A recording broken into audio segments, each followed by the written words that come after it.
What's going on, everyone? Welcome to another episode of Renegade Capes on the Renegade Pop Culture Podcast Network. My name is Mike. I'll be your host this evening. Joining me to my left is my co-host, Brock. Hi, I brought Deadpool just in case the mask is looking a little better. Got it repaired. We're doing fine. Yes, of course. And below me, I've got, it's been a while since he's been on. We've got Taylor, or better known in the chat section as Umbreon. Hello. And we've got Tommy. And I'd give up forever to touch you. And Kiona will be joining us momentarily. Tonight, we are reviewing The Boys Season 4. And of course, going full spoilers with Deadpool and Wolverine. And because we're live, and also the Marvel panel at Hall H is happening around this time, any sort of breaking news that's worth mentioning, we will be talking about on air. Indeed we will, bro. So for now, Taylor, I'm going to start with you since we're starting with The Boys. I actually don't really know your thoughts on the series, like in general, let alone season 4. So go ahead. The floor is yours. I love the series overall. I pretty much love every season. You know, they have their ups and downs. Season 3 might be like my least favorite only because the finale was a bit of a letdown. But overall, the series is like a 9 out of 10 for me. Nice.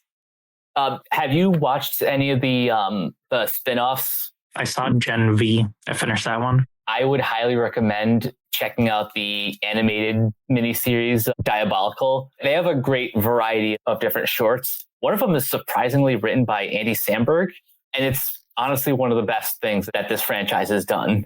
Nice. Brock, I'll go to you next. Your thoughts on... I don't remember when the last time we talked about The Boys was, so... It honestly came up in my Facebook memories the other day.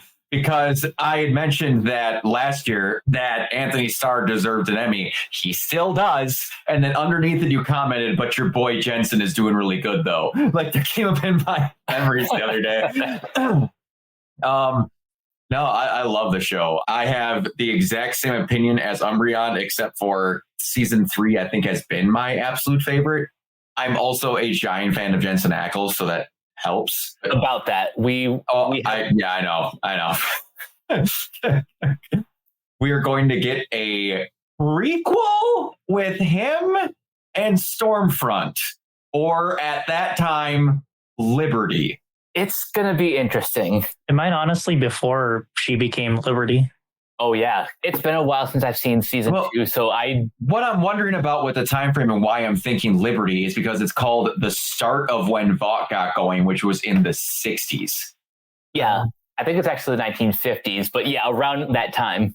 And yeah, so I don't know how you're going to track that going back and forth, because if she's not Liberty, you're doing 2 separate shows at once. Gonna be interesting how they handle that, but...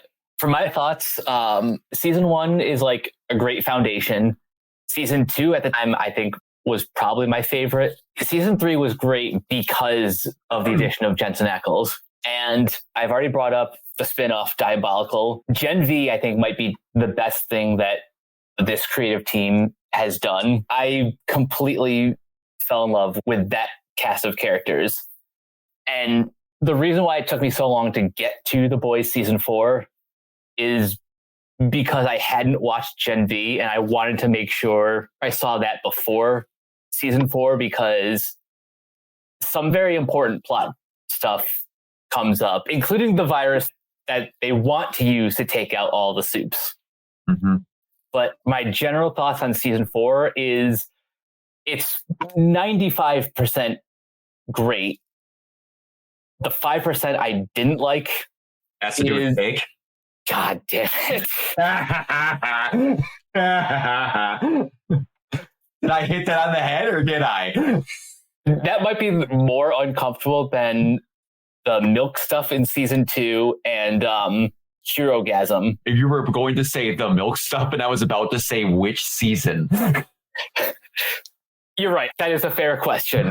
But before we get too far ahead, let's talk about some of the new characters that are introduced. Brock, I'll start with you. Thoughts on the on the new recruits? I mean, both are presented very comfortably.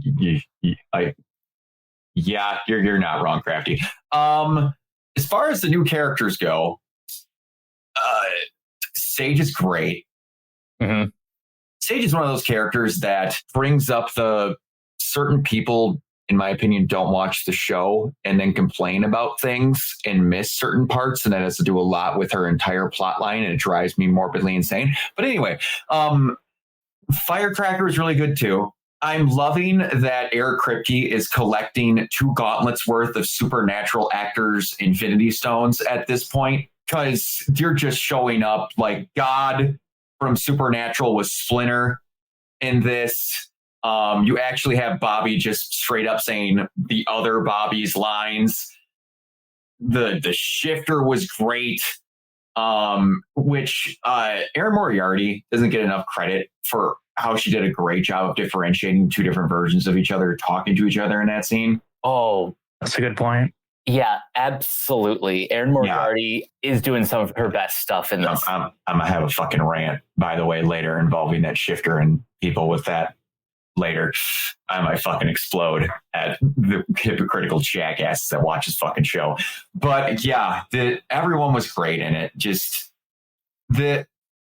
every time they introduce a character, I borderline love them. I will say the only one where I was just kind of like, where like we need to make this person weird, and then they just did it, and like their ending was great, but their scene with it was just kind of gross to be gross, which was one of the legit, I can say, complaints about some parts of this, but again, you're watching The Fucking Boys, so that's going to happen, was Webweaver.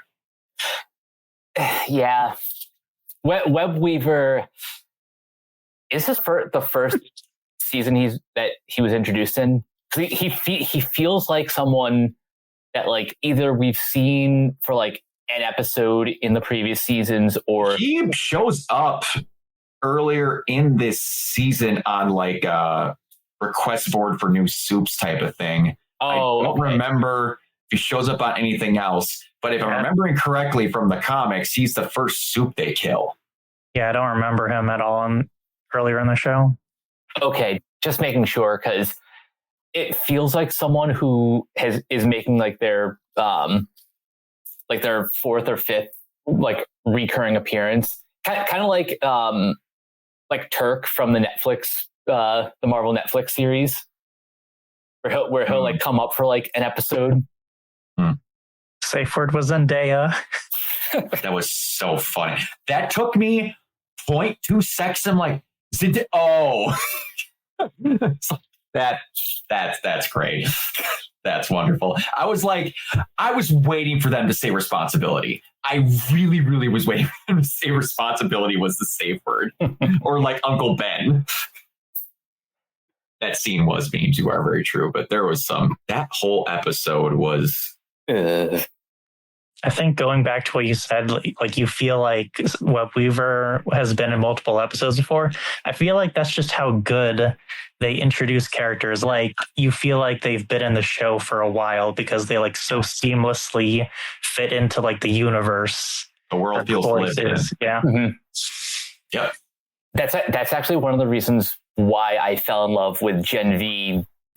Like this, after like 5 minutes of being introduced to those characters, because unlike the Arrowverse shows, or like the guest appearances of the people like in The Boys felt supernatural. No, but seriously, I think the world building that Kripke and the rest of the team is doing is just absolutely incredible. I think Gen V is like the perfect example of like a perfect spinoff. Like you don't have to watch it in order to like get what's going on in season 4, but if you do, it just adds like so much stuff. I mean, like it really is like the perfect version of what a spinoff should be. Yeah. Oh, yeah. It felt like it belonged in the world, but it was very clearly something else. Yeah. Now, Taylor, what about you? Other new characters that you really liked? Firecracker was great. She was a great villain. I didn't get a chance to meet her at Denver Fan Fest, but because her, Ashley, and Anthony Starr were all there, I didn't get the chance to meet any of them, but I've had a couple friends meet Anthony, and I met a bunch of people around the show floor that met Anthony as well. Apparently he's like a super cool guy and like really funny in real life. That's pretty cool to hear about him. Nice.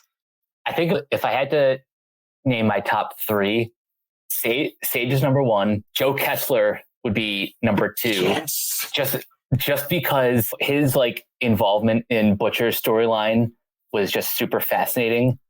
And then number three is Firecracker. Yes. Jeffrey Dean Morgan is just unreal. Since we're talking literally. Yeah, literally. He's not really. Yeah, you're right. Since we're talking spoilers for both this show and the movie, at what point did you know right away that Kessler was in his head, or like were you finding out right when it was actually revealed? It took one or two episodes to where there was a couple of things of like, you shouldn't know that. Or like you're very, what I want to say, I'm literally like seeing the devil and the angels thing going on here. And I was like, okay. And then I'm sitting there, I'm like, I feel like there's a very good reason no other characters have ever interacted with you. And then I saw someone go online where they're like, I wonder if he's the other part of his personality that's like talking with him with Becca, good angel, bad angel. I'm like, that makes a lot of sense. Then I watched that scene and I'm like, when he responds to her, shut your cake hole, bitch. I'm like, oh, that reveal was so well done. That's actually a good point. That when that scene came up, I'm like, oh, that's why they chose these two characters. It's the most grounded version of that concept. It is. Kiona, wouldn't you agree with that? I missed, I think, the first half of that answer. So, but did you know right away that Jeffrey Dean Morgan was real? Did you know right away that Jeffrey Dean Morgan's Kessler was fake? Actually, it was spoiled for me. So Did I you start watching late? Yeah, I started watching late. Got it. So it was spoiled for me that he wasn't real, but that's okay. I still enjoyed his performance very, very much. And like you guys were saying, it was really cool to see like the whole like the dichotomy between the two of them, and just seeing like how Butcher reacted to both of them. I thought was a really cool and interesting way to reintroduce I'm sorry, I'm forgetting her name right now, but like Becca, yes, to reintroduce Becca into the show, even just as like the good angel on his shoulder, like you were saying, Brock. And I really enjoyed Jeffrey Dean Morgan in this, although he was very Negan to me. Like this was definitely him in Negan mode, which is always enjoyable anyway. But yeah. Hey, Mike, tell me, in the I want to say 1.1 seasons of this, I want to say it's Chantel Van Sant. Is that her name? Yes, Chantel Van Sant. Yes, she's very good. Was she better in this or the 10 episodes total we got her in that one season of The Flash, where they wasted her character? Oh, yeah. Where she was 1,000 times better of a love interest than Iris ever was in that entire show. I really liked her on The Flash, yeah. Really. Also, she just looks amazing. Oh, yeah. I mean, thank you, Mike. Shouts to the world that water is in fact still wet. I mean, she was also in One Tree Hill. For the people who don't have older sisters, I made them watch a bunch of shows.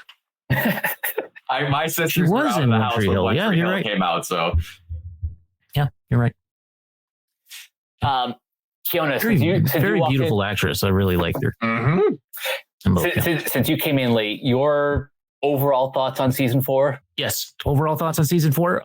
Sorry about that, guys. I think season 4 just overall, maybe in some ways it didn't hit as hard as the first 3 seasons for me, but that might just be because I'm kind of used to the show now and I'm kind of used to all the shocking moments, except for a couple of moments in this that were, I don't ever need to see Chuck from Supernatural naked. Thank you. I don't ever need to see that. You didn't like to see God doing the human centipede? Is that what you're trying to tell me? I did not like the human centipede. No, thank you. Wham bam, thank you, ma'am. I will say no to that. I mean, you know what though? Overall, I think that they ended it in a very interesting place, and I think that, like, you know, I just got done watching the season finale, and so I think that they ended it in a very interesting place in a very interesting way.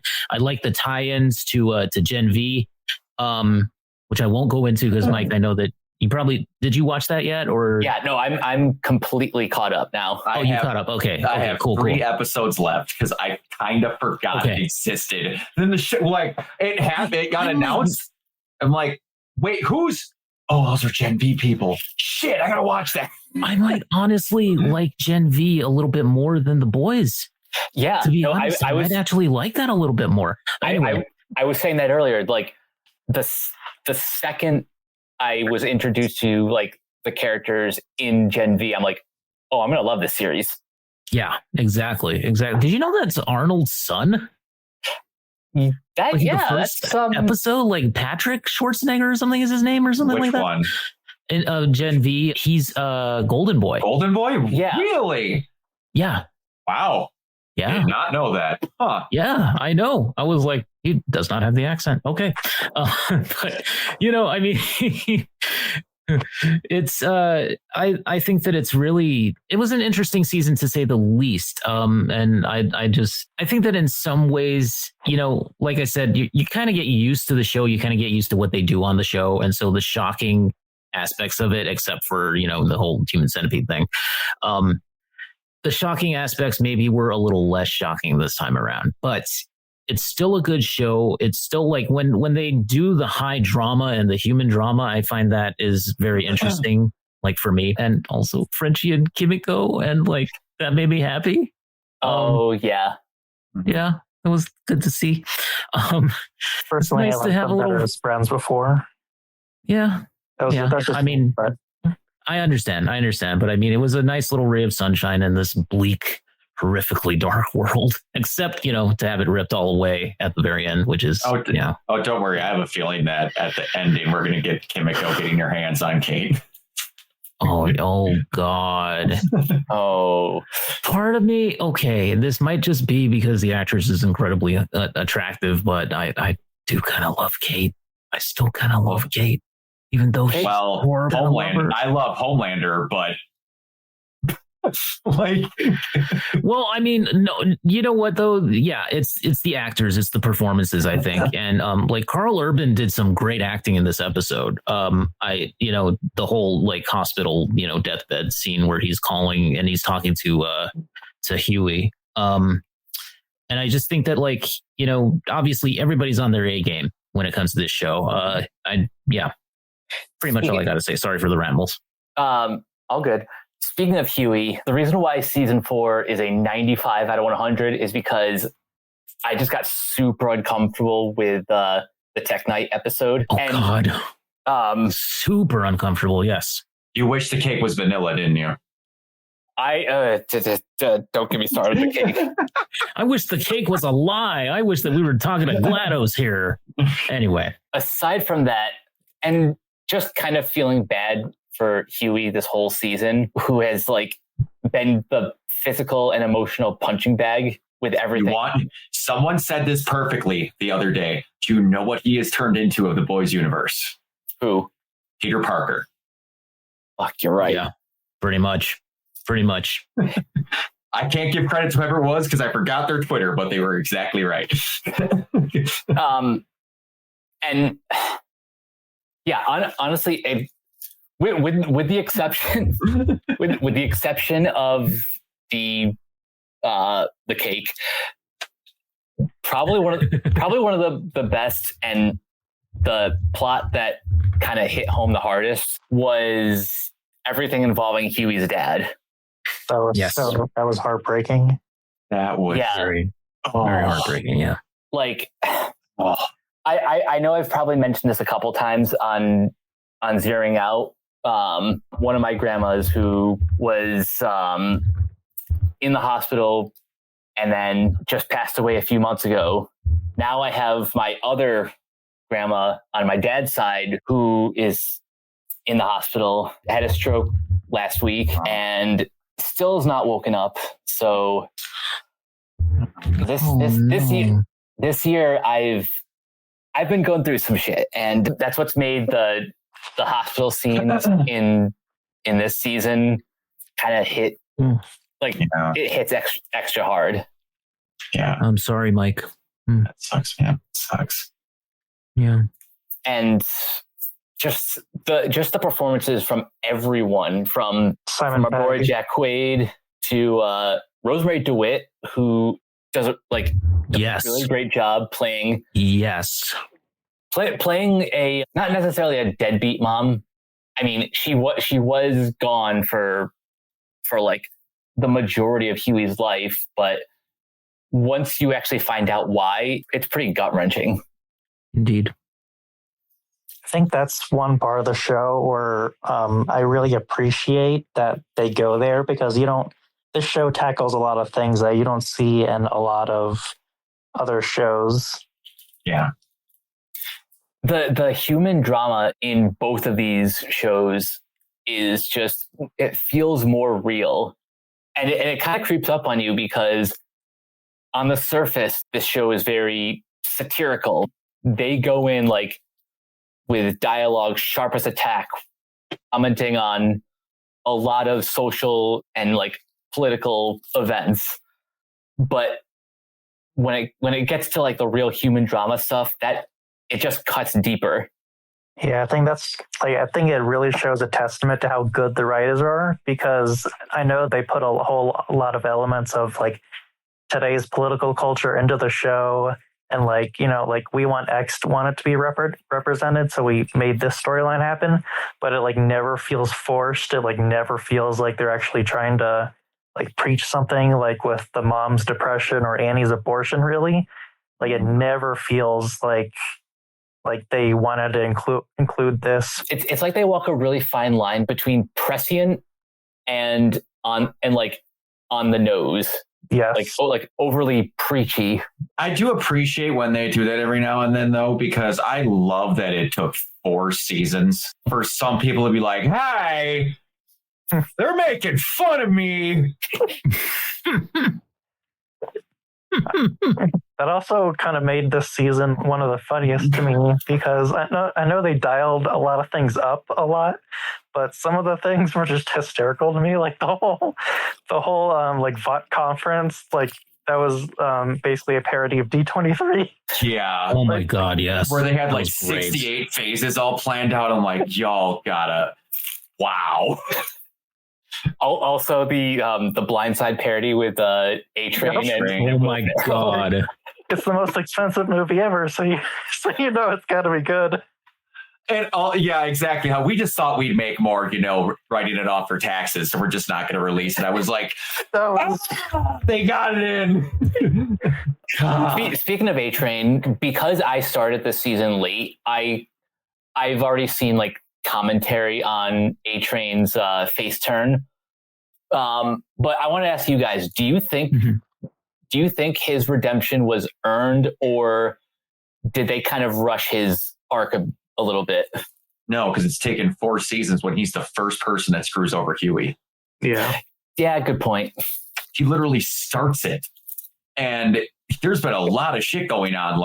I've heard some people say it was rushed and they haven't gone through things. I'm like, you're forgetting all the shit with Pop Claw, all the shit with his V addiction to try and beat out when he wasn't the fastest speedster, all the stuff of him handing over the documents on Stormfront, all this stuff. They've gone back and forth for a long time of him not being okay with shit that they've done. Yeah. Which is why I've always kind of considered him to be less of a villain and more like an anti-hero. Yes. And that was part of my rant where I got a little bit earlier. I didn't exactly go where I'm like, people never complain about something in a show unless you can factually say it didn't happen in the show.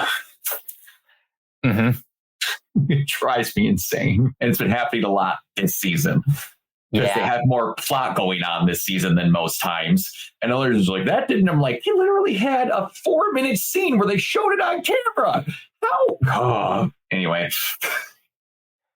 Yeah, no, I hear you.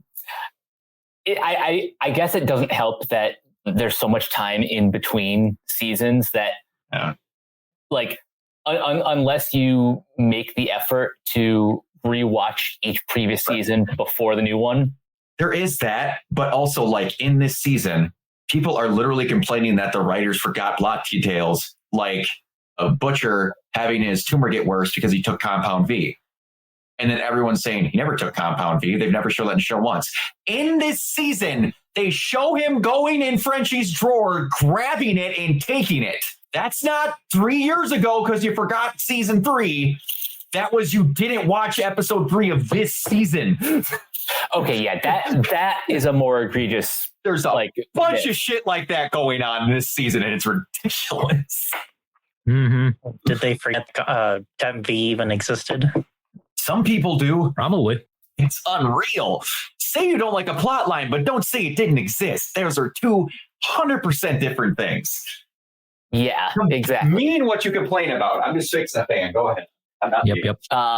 Taylor, what are some of your favorite subplots from this season? Ooh, there have been so many good ones. I think literally all of them, because like Huey with his mom coming back and his dad in the hospital, Starlight or Annie dealing with like finding out more about her past, and like I know she's Starlight and everything, but like just learning more about like, you know, she's still a person, and learning about her abortion and frick. I mean, like Frenchie, when like last season we found out he was like a mob killer. So like him dealing with like the guilt of that, and like learning how Kimiko like actually lost her voice. It's just like everything.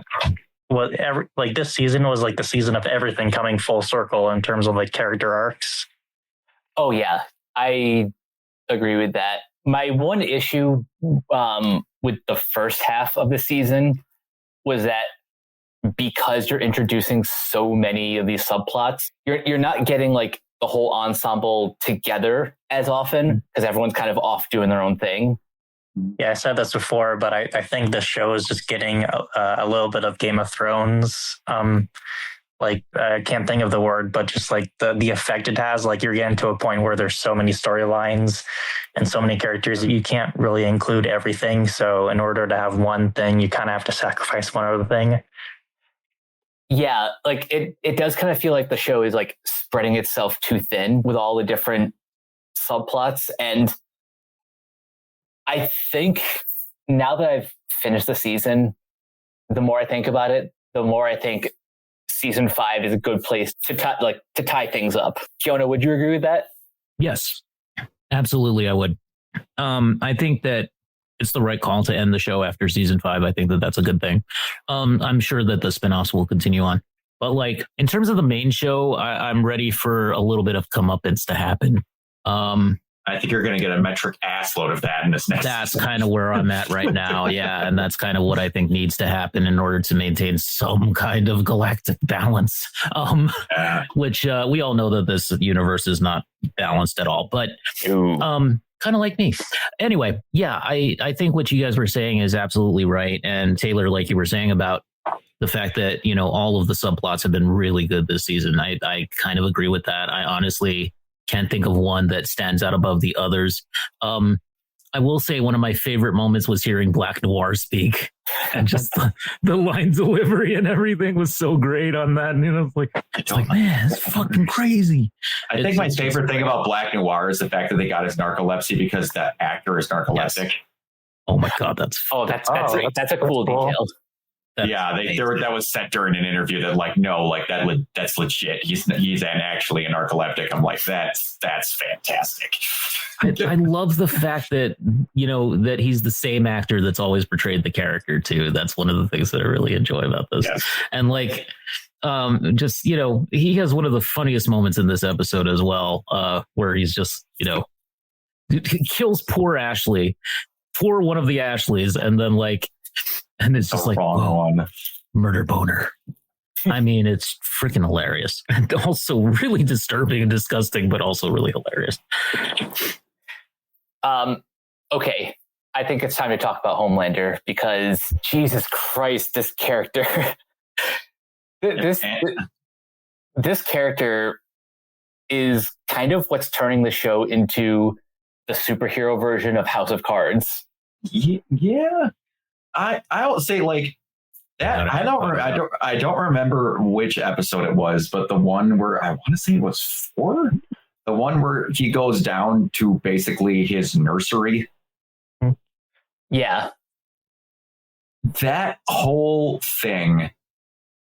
It is hard again to like make people feel uncomfortable in this show, because like you're kind of just like, I'll get kind of shocked like, oh, when like a really violent death happens kind of thing, but like genuine uncomfortability when you've seen a lot of things in the show. And then that whole episode, every time they cut back to him, just getting rid of everything, because a lot of like, you get to see the psychotic moments, but the genuine moments where you actually get to see that this dude is legit busted. Like, I want to say it was last season with that suicide jumper. Oh God, that's one of the scariest scenes he's had in the entire. He's like, I think you should jump. How about some commitment? How about you do that? Just again, Anthony Starr. If he doesn't have an Emmy by the end of this, I'm just gonna. That whole scene when he's going down there, like, how about you jerk off in front of all of us right now? Oh, what? And then like, no, you go into the room and all that. He's like, do you want to know why I called that the bad room and all that? And you just, that last scene of him just drenched. Just like, you shouldn't be this good at your job. Why couldn't you have been Albert Wesker in that Resident Evil reboot? Holy crap, he would have been great. There is a Photoshop of him with the RE5 Wesker look with the glasses and the trench coat and the slick black blonde hair. Oh my God, it's just too amazing. Perfect. Yeah. That's the best. He's just too good, and he's good at so good. He's good at showing that he's smart. He can be manipulative, but he's also easy to manipulate. He's also extremely petty in that. Yes, he's petty, but he's also a little bit bipolar. Where a little well, hold on, let me finish. She was just about to bring up what I was, that mirror scene. Good Lord. I was going to get to that, but where I was going first is he doesn't just want yes men in the 7. He wants someone to challenge him. But then once he's challenged, he's like, no, fuck you, get out. Yes. He doesn't want pushovers. He wants to demonstrate his power over them, though. That's the thing. He doesn't really want to be questioned. What he wants is to have an example, to make an example out of these people that are challenging him. Mm-hmm. He's a narc. Yes, very much a narc. Taylor, how did you feel about Ryan this season? I thought it was really good. I think I know how season 5 is going to end, or really be about. I think season 5 is going to be about just him learning all the things he's done, and then learning how to, I guess, his turning point of choosing a side, really. But I think it was really good. I will say at first I wasn't used to the actor's voice cracking until the second half of the season, where he kind of came into his own, started gaining a bit more confidence, and started actually wanting to do the right thing. Mm-hmm. Speaking of that, Taylor, of how you think the thing's going to end, I think we're going to kind of get what happens in the comic, but slightly different. Yeah, same. Because what happens in the comic is Noir is a clone of Homelander, and he's the only one strong enough to kill Homelander because he is Homelander. Black Noir is not that, but you know who is? Ryan. Because in the comics, Ryan is how they lie to Homelander about how she was pregnant with a kid, but it lasered her stomach open and she died in the process, and they took the kid out. That's what happens in the comic, but Butcher kills the kid with a lamp. In their bed, the baby lasers its way out of Becca, killing her, and then he kills it with a lamp. like they're ending all that stuff in. I have a feeling that everyone's like, well, they can't do the comics because Noir's not a clone of Homelander. I'm like, no, they can. They have the clone, except it's just his son. It's Ryan. Doesn't Huey also kill Butcher? Yes, eventually he does. Yes, he basically begs him to do it. Huey doesn't want to, but he tells him to, and he says he's proud of him. Oh, yeah, that sounds like a very Butcher thing to tell him. Butcher's also 1,000 times more fucked up. Yeah, I've heard very sorry, my mind is like mush right now. I just can't think of the word. Like differing opinions of the comic.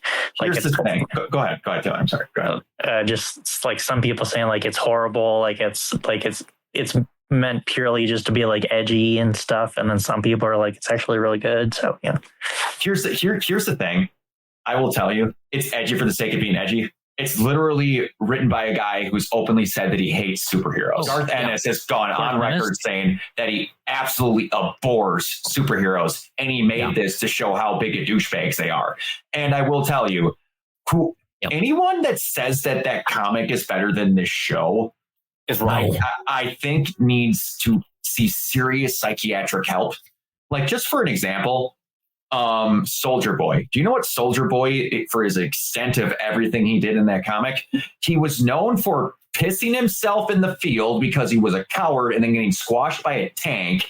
And then the next version of him, because he's a mantle that got passed on, got tricked several times by Homelander into letting him have sex with him, promising that it would get him into the 7, and then just never did it, and he gets killed by the boys. Yeah, the reason why the majority of people prefer the TV series is because it's a more streamlined version of the premise that Garth Ennis came up with, and the premise is great. Yeah, no, the premise is golden. Yeah, is really good. Yeah, but I think the reason why the series is more successful than the comic, just both culturally and when it was released, it gets to be more, like I said earlier, it gets to be more prescient, and it gets to be a bit more playful with the superhero genre. And you know why that is? Because the absolutely maniacal, like supervillain level hatred of superheroes was taken out of it. Yeah. They're using the actual idea and making a good story out of it.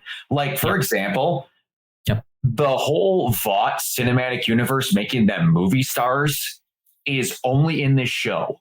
It's in the show. Yep. Yeah. Yeah. None of that exists in the comic. I can't imagine it would. Yeah. This, in my opinion, not just comic books, I think this might be genuinely one of the best adaptations of anything ever. Yes. Yeah. I think one really big core aspect of like why this show is so good is like evolution. Like it's not just about like, oh, we're so edgy. Like we can over the seasons we can evolve into something like more deep and tackle a bunch of more character themes, and even all the characters like this, like they are not the same characters they were like season 1. It's just like the growth that each of these characters undergoes is very noticeable from episode 1 of season 1 to where things end up in the finale. And speaking of the finale, Kiona, since you're still pretty fresh on it, how do you feel about where we leave this season? I think it ended in a very intriguing way. I was a little bit surprised, to say the least. And I really like the kind of the sort of post credits, I guess you could say, or like mid credit scene, where we find out. Should I just spoil it, or? Well, we have a lower third for a reason, buddy. Go.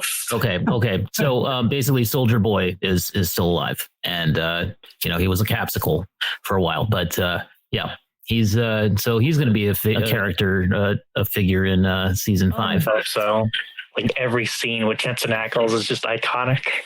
Exactly. Yes. I cannot wait for Jensen to come back and be on screen. Looks like a Pomeranian. Yeah, I mean, I'm intrigued by where it ended, and I can't wait to see where it goes. I'm very interested in seeing where Gen V sort of picks up as well when we get a second season of that, hopefully. But yeah, I'm excited to see what they do. Same, and I'm very curious to see what phase 2 of Sage's plan entails. Yeah. Because, we didn't really get into the weeds of what her plan was. All we really know is she's basically playing 8D chess with not only the 7, but like any like pretty much entire world. Yeah. It's Sage against the world. Yep. Yeah. We're talking about that ending. I saw someone mention something, and it could go one of two ways if this happens. And I have a feeling that the action I believe will happen because it's who Homelander is. Someone was mentioning that it's very unfortunate for the boys that Homelander finds Soldier Boy because he has Kate. Oh, you're right. Yeah. And that goes one of two ways. One, it works. Two, Soldier Boy acts like it does. Yep. Because they could not kill Soldier Boy. And and like Halothane doesn't work on him. Like, I'm wondering if there's just some baseline. He's just that dude that some of that shit just doesn't work. Yeah. Also, like, one of his sidekicks, didn't he have like mind control powers? And Mindstorm, who was in Payback you're talking about. Yeah. Wasn't his name like Mindstorm or something like that? Something like that. But like, didn't it not work on Soldier Boy? I don't remember. Maybe. I will do a Google. You guys keep talking. I'll see if I can find it on Google. Yeah, I think you're right. I think you're right about that. Also, I'm curious if we'll see the Guardians of Godolkin more in The Boys season 5 or in Gen B season 2. Like, I'm very curious to see how intertwined the next two seasons of those respective series are going to be. Yes, because the world is kind of gone to shit. It's like they're under martial law. We have a new president, and yeah, things are in a very bad place. Okay, from what I can read here, Mindstorm also lost some of his effects of his powers as he was seemingly unable to influence neither Soldier Boy or Huey. Oh. So that might have been he just had a whiskey dick of the mental powers. So I don't know, but we'll see with that. That'll be interesting. Telepathy. I just got out of Wolverine, man. It's it's great. It's up there, but yeah. Did you buy the popcorn bucket? Is my question, or should we save that for later? I didn't, because they didn't have one. Damn. Anything else that we didn't mention from this season before we transition? Tilda Swinton and the Deep. Oh God. Wait, that was Tilda Swinton? Yeah, that was Tilda Swinton. Yes, it was. God damn. At least they finally did something good with the Deep. Absolutely insane.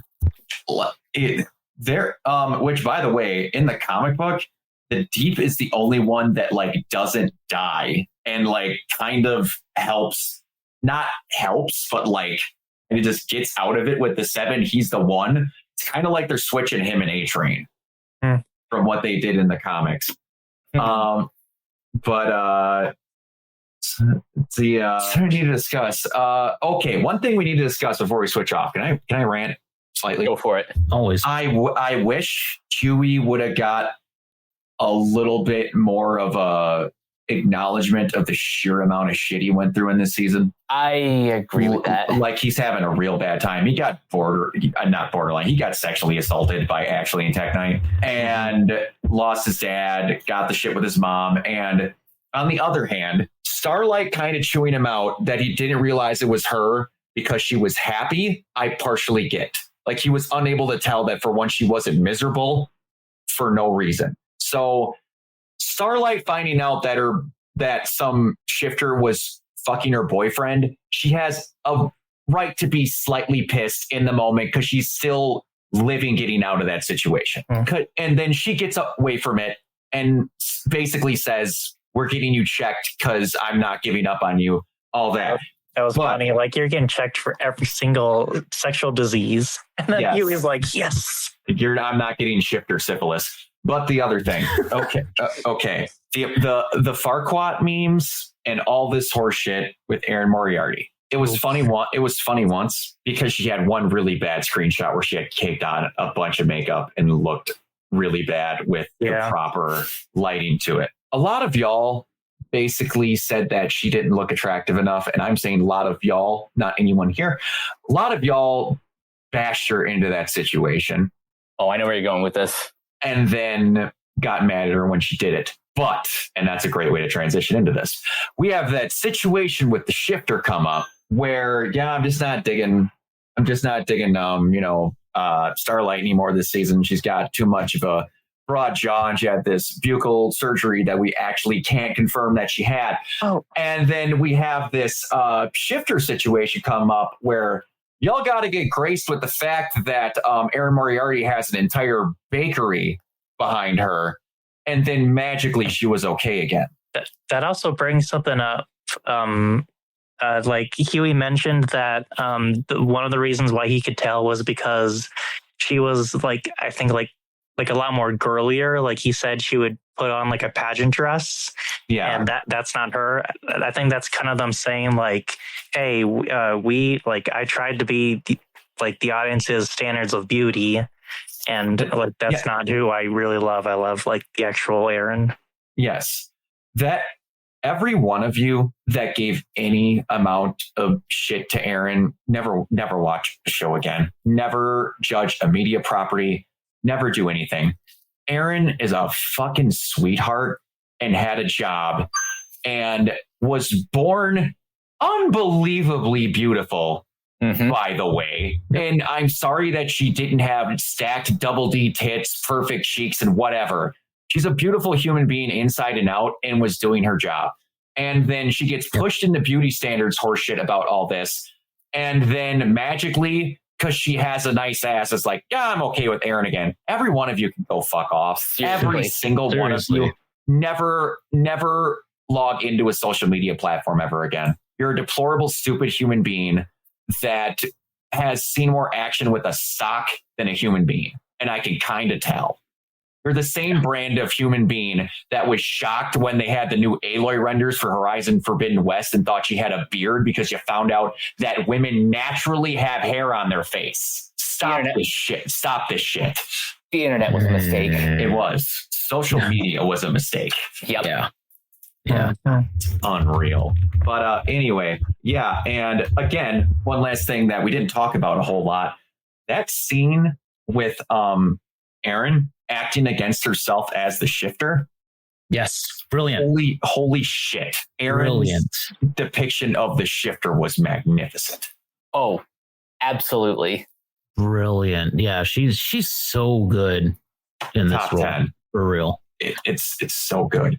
One last thing I want to bring up before we wrap this segment up is the flashbacks. Manny. The flashbacks with Manny. That was great. The flashbacks with Kimiko and the Shining Light group, or the I forget the name of the. I don't remember, honestly. Yeah, I don't. I think they say like once. Yeah, like that stuff was. And anytime you get to learn new information about characters that isn't like a retcon, it's just deepening their backstory. I love that stuff. I love when we get to learn more about, like in this case, why she doesn't speak, and just everything that's kind of going on in her head, like psychologically, why she is messed up the way that she is. And no one gives enough credit to the scene where they finally have Kimiko talk at the end when Frenchie's walking away. Oh, yes. Yeah. Finally. Oh my gosh. Yeah. I would highly recommend checking out the Collider Ladies Night interview with Karen Fukuhara. Yep. Because she kind of dives into the her screaming no. Yeah. And it's great stuff. That's why when I tell you, and Kiona, I agree, the actress is beautiful, but I am looking forward to Kimiko turning her into a pinata with like the Quan Chi fatality. I agree. It's going to happen. Like Kripke has said that this final season is going to be basically our version of the apocalypse. This next season is going to be fucked. Yeah. It's going to be violence the whole way through. No, I completely agree with you. I think that after what she did, unfortunately, she's just on the wrong side, frankly. But she had many chances to not be, and she chose. So, yeah. And Kimiko, by the way, I love Karen Fukuhara. I love her so much. I think she's an excellent, amazing actress. And Kimiko as a character is just one of my favorites on the show. Genuinely like a good character. Yeah. Karen Fukuhara is an absolute sweetheart. Yeah, she's like this little pure like ray of sunshine and like in an entire like shit show world. She's just adorable. Like there are scenes where like every character is like super miserable, but she just has like a big smile on her face. Like when they all come back when he's making the cure and everyone's like, y'all look like you got the shit beat out of you. And Kimiko's just, who is she? Yukio from Deadpool 2? It was so great. Yeah. Those just, man, they need to get her back in a, like, I understand this is a comic, but she was wasted as Katana. She could have been great if they continued her character, but give her something. MCU, please, Kevin, give Karen Fukuhara. Yeah, or James Gunn if she wants to play a different character in the DCU. I wouldn't mind her being Mercy Graves. Oh my God, she would. She would crush it. Amazing, like the actual undercover cyborg, like ass kicker Mercy Graves. Yes. Or how about Lady Shiva? Oh. That would be badass. God, don't do that to me because now it doesn't happen. Oh my God, if there was somebody that would bring Lady Shiva into the Batman universe, it would be freaking James Gunn. Holy shit. I always thought that Jessica Henwick wouldn't be a bad choice for that, but... that's a good choice too. Karen Fukuhara would be a really good one. Man, if we got... they brought this character in already, but if we got Karen when she was much younger, she would have been a really good Cassie Cain. You're right. Sandra Cain. Yeah. Although to be honest, I think she's kind of like an XP for Cassie in this show. She kind of is. Yeah, you're not wrong. I feel like, I mean, the way that I feel like about that is if anybody's going to do it, it's got to be James Gunn. If anybody loves the comics, loves the characters so much, it's got to be him that would bring in like fucking spoiler and like, hey, dude, he's acknowledging the fact that Batman is sidekick. So yeah, I know we have a chance. All right, I think it's time to wrap this segment up. Can I just say one thing? Oh, sorry. Go ahead. Go for it, Taylor. So I think the main reason why The Boys is becoming one of my favorite shows is because, like, for me personally, I've gotten to the point where I love the characters so much. I just want to see like 20 hours of them, just like them being them. Like I'm up at the point where I don't care as much about the plot or the end game of what's going to happen. I just want more of the characters. Just give me like 10 seasons of just them being them. I agree with that. And, I understand like the happy moments with Huey and Annie could have only happened because of that being the shifter. But for like 5 seconds, I kind of wanted to just pretend that everything was fine. No trauma, no end of the world. They just get to be happy for like 5 seconds. Yeah, the character work and the writing in the show is just like impeccable. It really is. Like I mean this whole season was like character development, the show, but it was done like so perfectly. Yeah.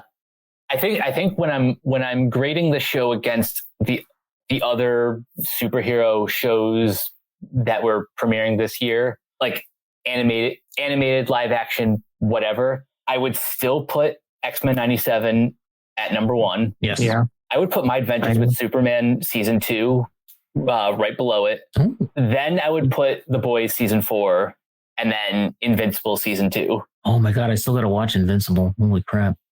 I would I did not go. watch it yet.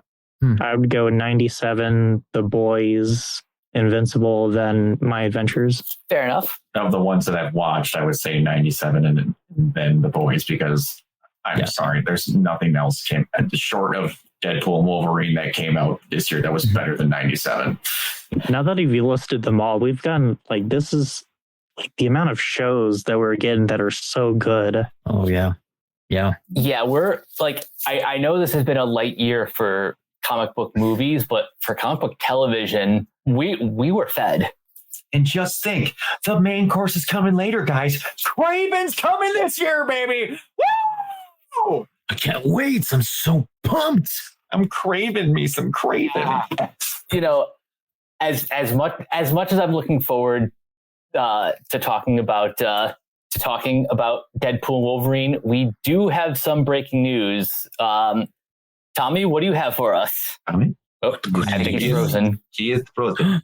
Oh no. He's frozen with hype. He was coming in to tell us that Ryan Reynolds was naked doing jumping jacks, and he was so excited that he froze. I mean, that would kind of excite me. Same. Man, I'm a straight man, but Ryan Reynolds is pretty. I had a dream last night that I met Blake Lively and Ryan Reynolds. I didn't know where that statement was going based on what I just said. I also had a dream last night where I fucked Ryan Reynolds. No, I'm kidding. He wore the Deadpool suit. It was very fun. Yes. All right. Enough Our of that silliness. special news reporter in the field has vanished. Uh-oh. No. Maybe he's back. Feige got him. Oh no, there he is.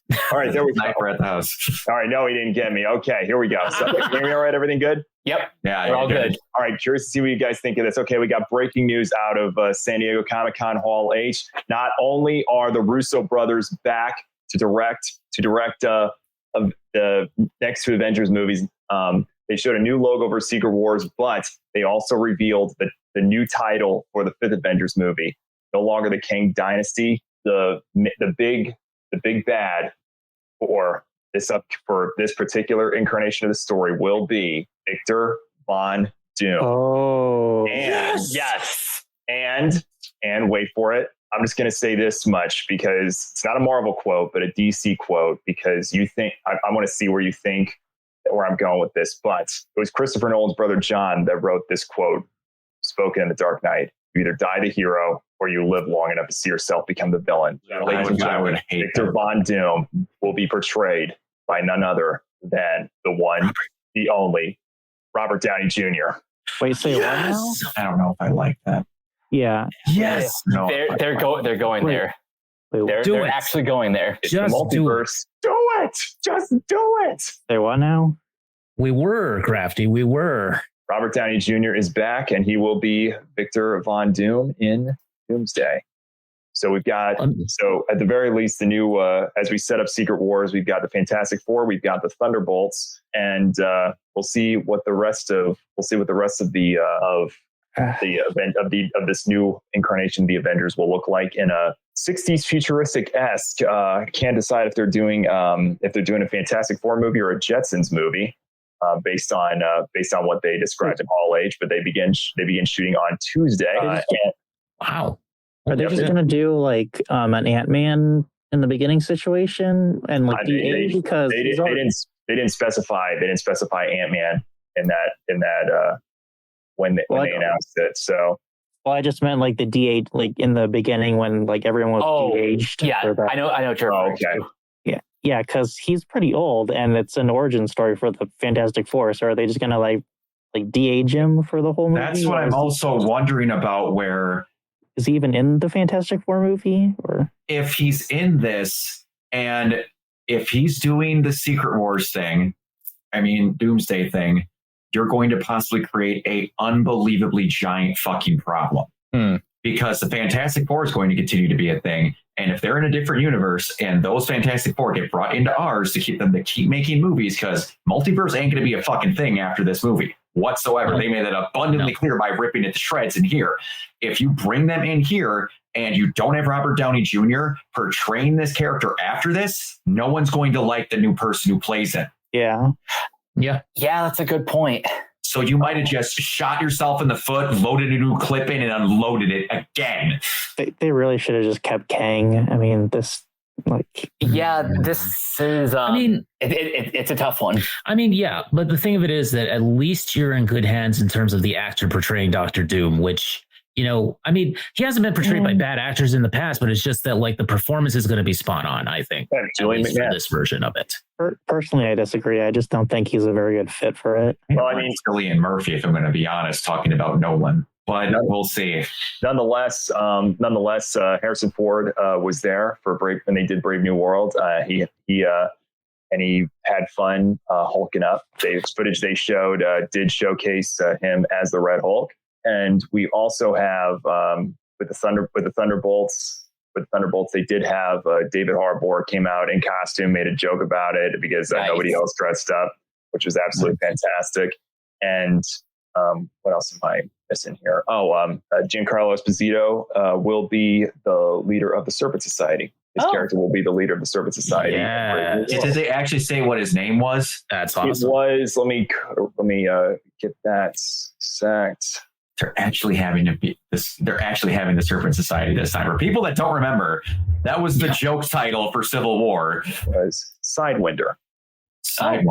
So he's not what everyone said. We're confirmed it's George W. Bridges at the White House from President Ross, who went to the Indian Ocean, and they showcased a new poster with the Red Hulk's hands around the Captain America shield. He's a poster for it, which is absolutely fantastic. Okay. Cool.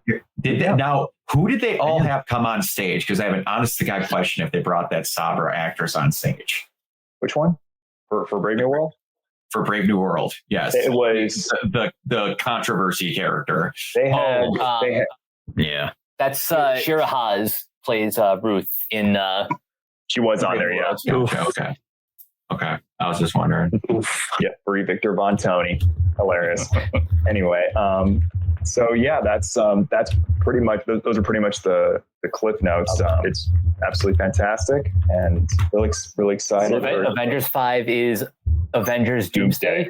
Yep, it's going to be Avengers Doomsday and then Avengers Secret Wars. Exciting stuff. Nice. Absolutely, nice. and with so much to go on now in that phase it's after that one line as we transition into Deadpool and Wolverine, that one line from the TV age and that says, "I'll see what I can do." You're already thinking Secret Wars setup. I mean, pretty simple. That's pretty much what you can call that moment. So anything's possible, especially with the multiverse at stake. So, all right. With that said, we are moving on to Deadpool and Wolverine. Yes, indeed.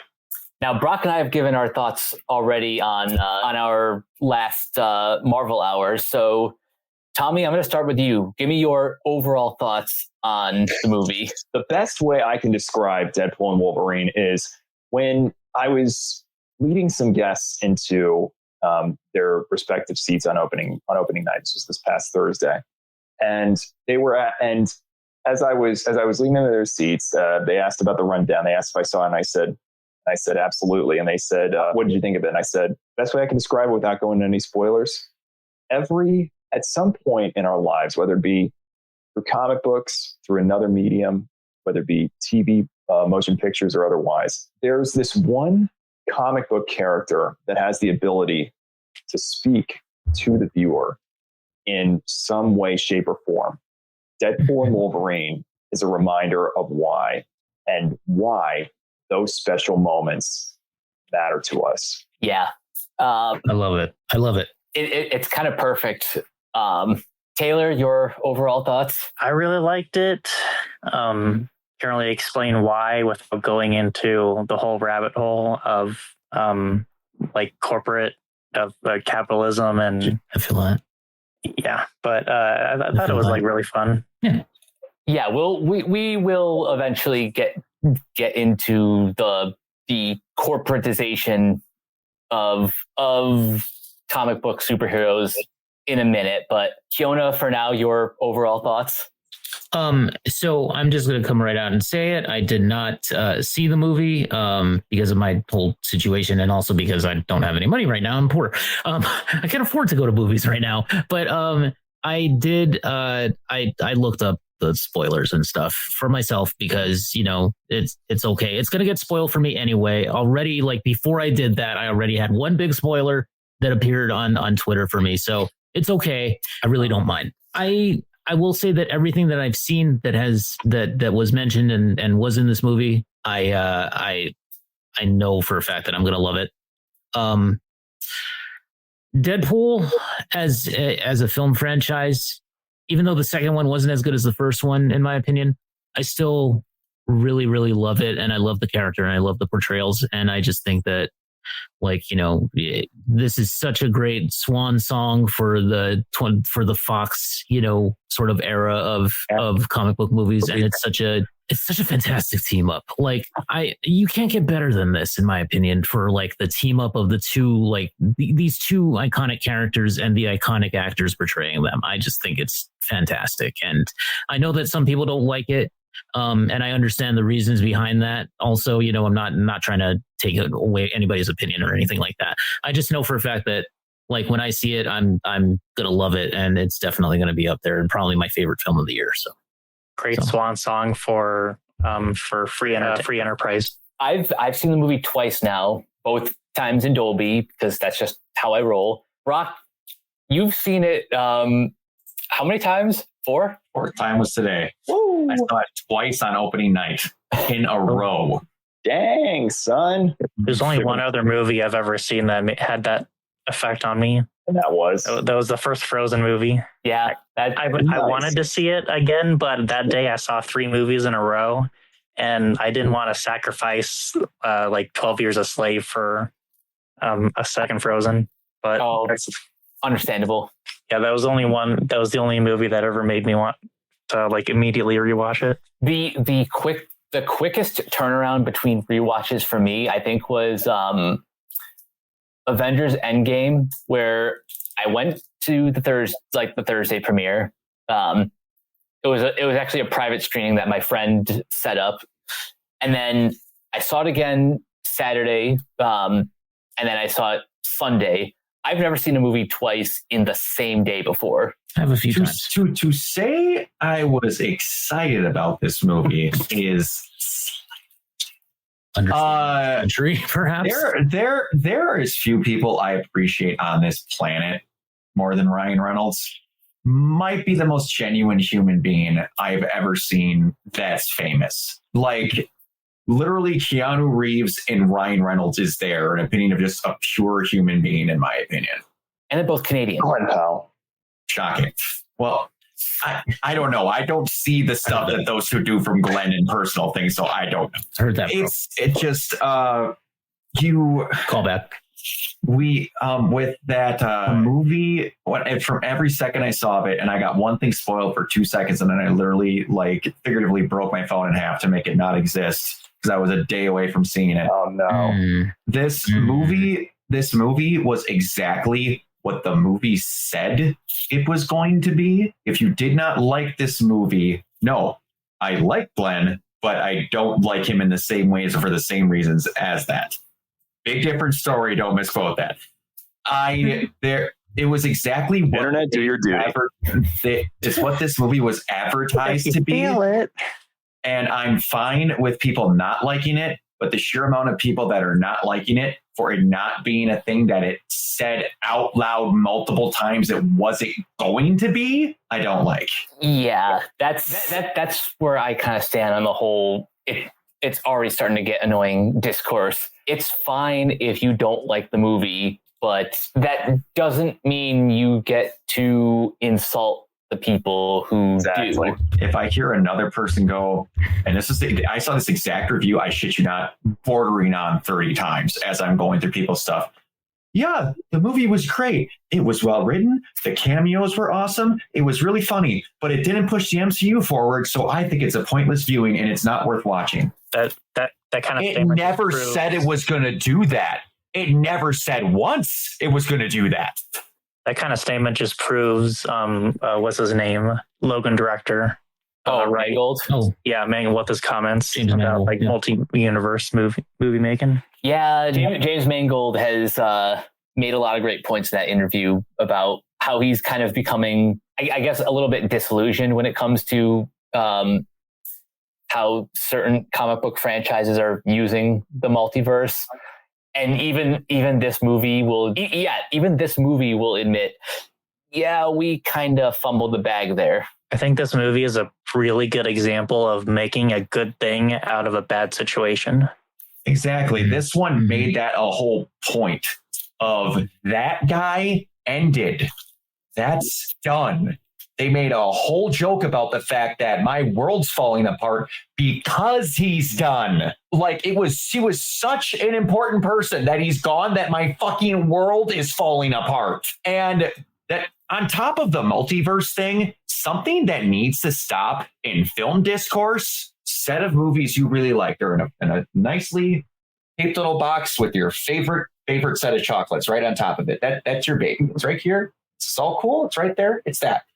This new thing gets introduced by someone that's later on that includes stuff about that story. It bombs. It's horrible. And it's just a trash fire of an individual. All of these movies that you loved, that you've spoken on the mountaintop and praised like Simba on Pride Rock, throw in the fucking trash. They're bad movies now. I never loved them. Wait, stop doing that shit. No, just in general. Stop doing this shit. Just because a new thing came out that you can actively forget happened doesn't mean things you previously liked changed. A lot of people don't like John Campea, but he makes the great point. No one came in and started rewriting different scenes into your favorite movie because a new movie got introduced. That thing stayed the same. Fucking stop this stupid bullshit excuse. You cannot like a new thing without saying it destroyed your previous favorite thing. Stop it.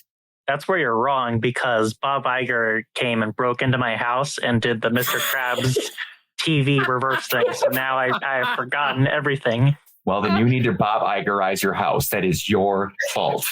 In a world full of Susans, be a Charlie Morningstar. The one thing that I will say about that is that's why I go back to what I said to the guests in the beginning, was because it's what makes this movie so special. And while, even though it's a movie centered around the title characters, and while the R-rated presentation itself may not be on the same level as an Avengers Endgame in the sense of delivery, the viewer is still able to appreciate the constructive story from that writer's room of 7 and the direction from Sean Levy, who is most famous for doing Free Guy.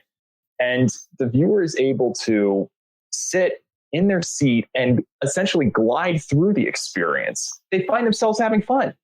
And they reminisce on why they love comic book movie characters so much. And by the time they exit the theater, that they have the biggest smile on their face. And even though it's a Deadpool Wolverine movie, even if their comic book character was a DC character, you know, like they still envision something of that sort.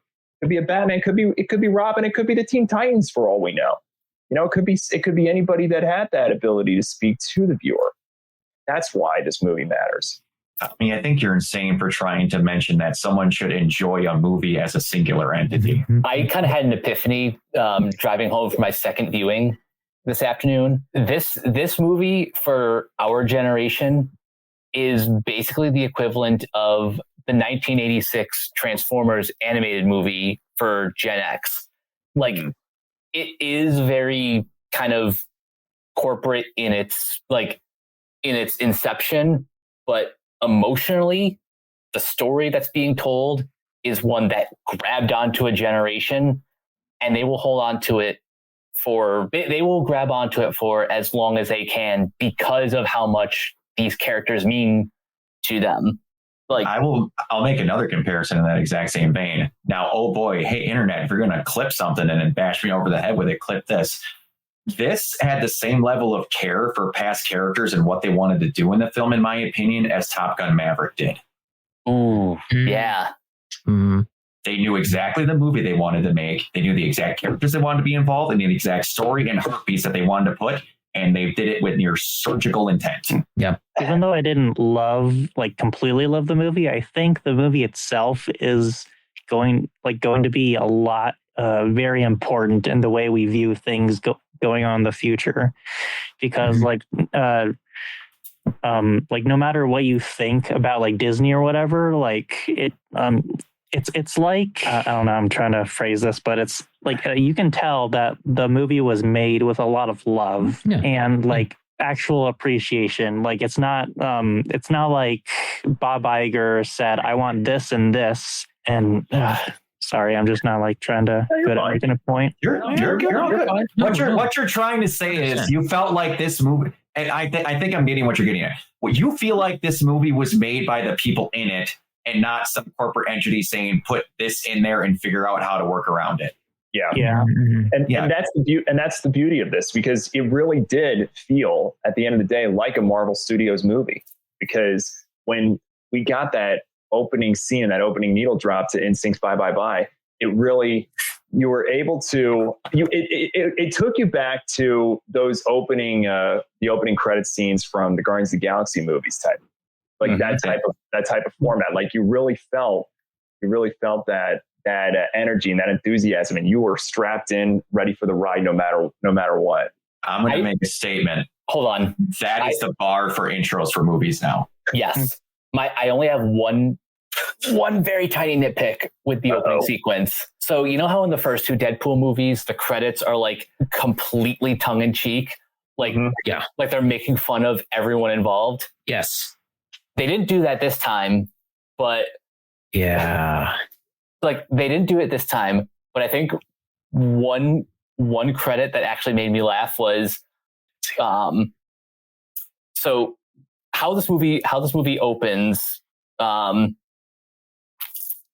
is Deadpool is grave robbing the Logan that died at the end of his movie. Yeah. He runs into Mercs from the TVA, and he's using the adamantium skeleton as a weapon. And for Hugh Jackman's credit, it like his name is on the skull. Yeah. So that forgot about that. Yeah. That decision makes up for the the break in the pattern. Yeah, that was one of those things where it was I just thought so make the comparison. Like this is a made up quote and Ryan Reynolds didn't actually say it, but it was like one of those TikTok things for a joke. It's like, we're not just going to dig up Logan and parade his body around for cash and then shows him beating a guy with his spinal cord. That just, when you know that, like, that's one thing I appreciate about these movies so much. You go to these movies and Ryan said it perfectly. I was happy that I got to be in the MCU and not make a movie that was a commercial for another movie. Yeah. And this wasn't. This was two people that have been friends for 17 something years, have more respect for each other than you can even imagine. After some of the shit I heard in the interviews, I have more respect for Hugh Jackman than ever in my life for some of the shit he did to help Ryan Reynolds during X-Men Origins. Like interesting. Do you know the scene in the elevator where he has that really good monologue talking to everyone about like how he's got the tattoo and all that, and like right before they go out and he kills the guards before they go and talk to the main guy in the office? That take wasn't the take the studio was going to use. Ryan was sitting on the steps of his trailer after they were shutting the set down to like dismantle it, and was like distraught that it wasn't good. And then Hugh sees him the first time working with this guy, the first scenes they shot together, and was like, Ryan, are you okay? And he said point blank, I know I can do that scene better and they're not going to let me. And then Hugh, being one of the top producers on there, goes, no, they will, because I'm going to tell them to. Just grabbed Ryan, said, get your shit on, and went out and let everyone lights up, everyone dress up, we're doing it again. He can do it better. And that's the take you see. Of like the sheer amount of just brotherhood and respect between these two is insane. And you felt that because in this movie, it's a Deadpool first, and Deadpool gets his royal ass beat by this entire movie by Wolverine in every fight that they have. The only fight that he won is where he's literally using his corpse as a weapon. He can't fight back because he's dead. I guess that shows in when they joke about he was divorced, like that you really show that there's no making fun. It's just like two friends having fun. They're laughing with each other. They're not laughing at each other. Yeah.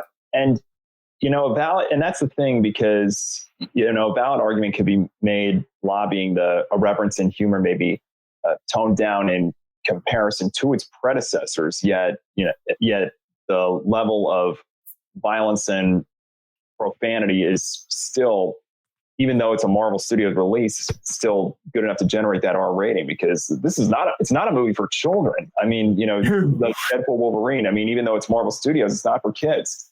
And, hopefully, and, unfortunately, some parents, unless parents are able to trust their age 17 and older children as they enter the next transition to their lives, it's, responsible parents may find themselves having a conversation that explore those differences between reality and fiction. Other parents may find themselves further emphasizing the differences as they ground their children for having seen the film after the adolescence were asked not to. So, you think about things like that from a toyetic perspective, but nonetheless, it's getting back to the battle, those battle sequences between the two characters. That's where one of the bigger problems, I think, lies in this movie, and that's pacing. Because by the time we get to the Odyssey scene and they just end up destroying that car, the needle drop with you're the one that I want. By the time we get to that moment, I'm just thinking, okay, this is starting to get redundant. Because as much as I love that music edit when it's done right, it just really, I mean, thankfully it was the last one of the movie at that point, but it was just really, I think if we look at something along those lines, like what could have been elevated further to really get to the chase, and even in the third act, the falling action, Ryan Reynolds even said, okay, we gotta get poked fun at it, saying we gotta cut to the chase in that moment. But that's where I think the biggest flaw is, because it's what really prevents the movie from going to that next level. And while some could say it is the best Marvel movie since Endgame, it's not on that same level of filmmaking for that reason, in that emphasis of being held back in that sense. This is why I think the movie will benefit from multiple rewatches, as I'm sure Brock can attest. Sure. Because as a comedy, kind of like Hot Fuzz, you can watch this movie 6 or 7 times and still find something new to enjoy, because you're never going to watch this movie in theaters with the same audience. Everyone will come into this with a different perspective. Sometimes you'll get moments that everyone laughs at, such as certain lines of dialogue once the cameos are revealed. Yes. Yeah, the audience. And also, and also just a lot of the Odyssey moment, even the needle drop that Brock and I called verbatim the night before we saw the movie. You called it. Lady in Red. You knew that one was going to be in there. Absolutely. Oh, I knew absolutely. Oh, but the one that I called. Yeah, that's what I was talking about. Yeah, the one that I called. The one that people that don't know, I'm a closeted giant Avril Lavigne fan. and when I saw With You pop up on this fucking soundtrack, I felt so seen, so unbelievably seen. I'm like, Ryan, I can't love you more. If in this movie, and I said this point blank, I might set it on zeroing hour, I'm like, there's going to be a scene where they finally get to go where they're going, and it's them together heading off, and it's going to be just Deadpool enjoying it. And then they literally get in the fucking Honda Odyssey, get out of there, and they're just in the desert with I'm With You screaming in the background. And I'm just enjoying my life as all has been presented to me. It's Brock with give up forever to touch him. Blake Lively posted a video of saying like you can tell that Deadpool's wife is a millennial, and I feel so seen. Yes. Love that video. I felt like Blake in that scene. And that was another thing where you talked about repeat showings of stuff. I noticed another thing today that I didn't notice, and only because one of my best friends pointed it out to me. Like the one that I told Mike about, the sheer level of stupidity in these cameos. And I mean stupidity by sheer level of detail that someone was getting paid to go, no, I can fit that in the background there. What else can you think of? What? I'm like, we're shooting this for 6 months. Anything you come up with is going in the fucking movie. Levels of stupid. Y'all remember Iron Man 2? When Pepper gets the office and she took over like Stark Tech and is running it.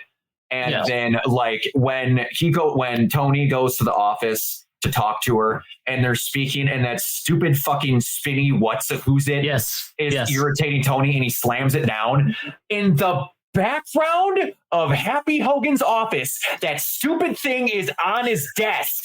Brilliant.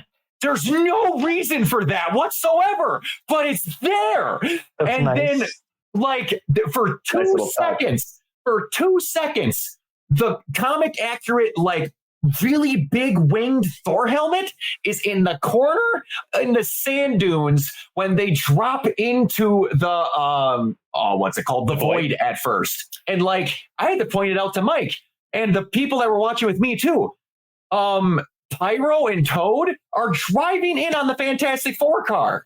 I caught that the second time. I'm like, oh, that's what Brock was talking about. Yes. And also, I can't remember who's driving the vehicle, but the dragster that they're driving is the vehicle that the Red Skull pulls up to that museum when they find the Tesseract. Oh, they added flames to it, I think. Yeah. They're like the paint job's different. Yeah, obviously they tricked out that ride, but and then I can't remember what movie it's from, but the truck they're driving is the ice cream truck. I can't remember what freaking show it's from, but it's one from is it WandaVision? If it's the same one I'm thinking of, then because I mean it gives our viewers a chance to go back to the Renegade Marquee episode where we interviewed Randy Lovridge last year. Nice. Nonetheless, because he was the ice cream man. Nonetheless, it's asinine the amount of stuff that they mention. And it's just you would not catch if you didn't notice it. Or like in where all the cameos happen, that is the mountain that Wanda dies on. That whole thing of Wanda on the ceiling. Oh, it was. Oh, yeah, that was the Scarlet Witch portrait from that mountain. That was the ceiling of their base. I was wondering what that was because I thought I recognized Wanda's tiara and like that makes so much sense now. It just someone was like, I'm literally just writing down ideas and then just handing it off to the prop crew and doing it right. Yes. Like, like I was saying, like even though like some moments, like I was saying, the fight in the Odyssey was starting to get redundant. It's not a Power Rangers type of scenario where they use Brock Lesnar's F5 at one point. I'm like, oh, okay, that's cool. And then they do it again and again and again. And I'm like, you just killed one of the coolest moments in your entire movie. What the? Yep. Yep. But yeah, like that's how one does it right, when they're able to showcase those little hidden tidbits, like Pixar does every so often. Every new movie, like the Pizza Planet truck, for example. Every so often. Yeah, this movie was like, you can definitely tell it was like made for like fans who have been with these movies for a while, and for people like us, because I was cracking up at like every line from Channing Tatum's Gambit because that was so good. And I noticed that like not my whole audience was laughing at all of his jokes, because I'm probably like one of the few people that know all the history of like him trying to get the Gambit movie made. Like when he makes the comment, like some people have been here like like for months. Some like it's like this is their I thought I whole was life. born here. Yeah.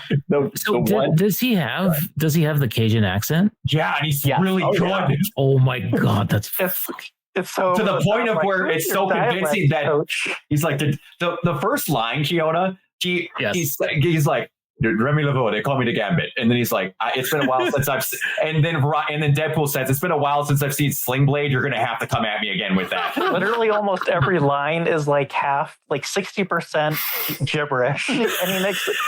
And Deadly, who's your dialect coach? The Minions, brilliant. Feel Ralph, run. That made my audience laugh. That whole exchange. and like another Kiona, he's like, I love it so okay, much. He's like, okay, so what do you do? Or no, he says some like, and the gibberish. It's meant to be gibberish, and so you don't understand it. Like he will speak perfect, and then one line is just complete nonsense. It's Simlish, and he says something. And he's like, "I didn't understand a word. What do you do?" He's like, "Shards of cards, make them go boom." He's like, "Your powers are close-up magic. We're not totally fucked."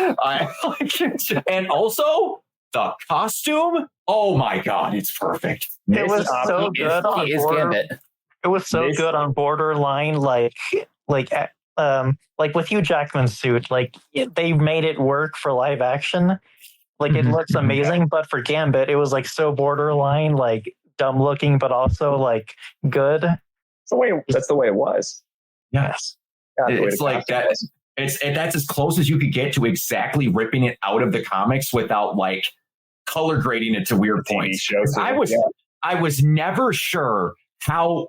Whatever you call that fucking mask thing that Gambit wears was gonna look in live action, but that's as good as you could do it.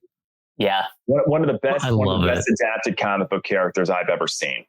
Absolutely, and I tell you, I love it. I don't know how y'all's theaters responded. That's what. Go ahead, Brock. But when so Elektra shows up.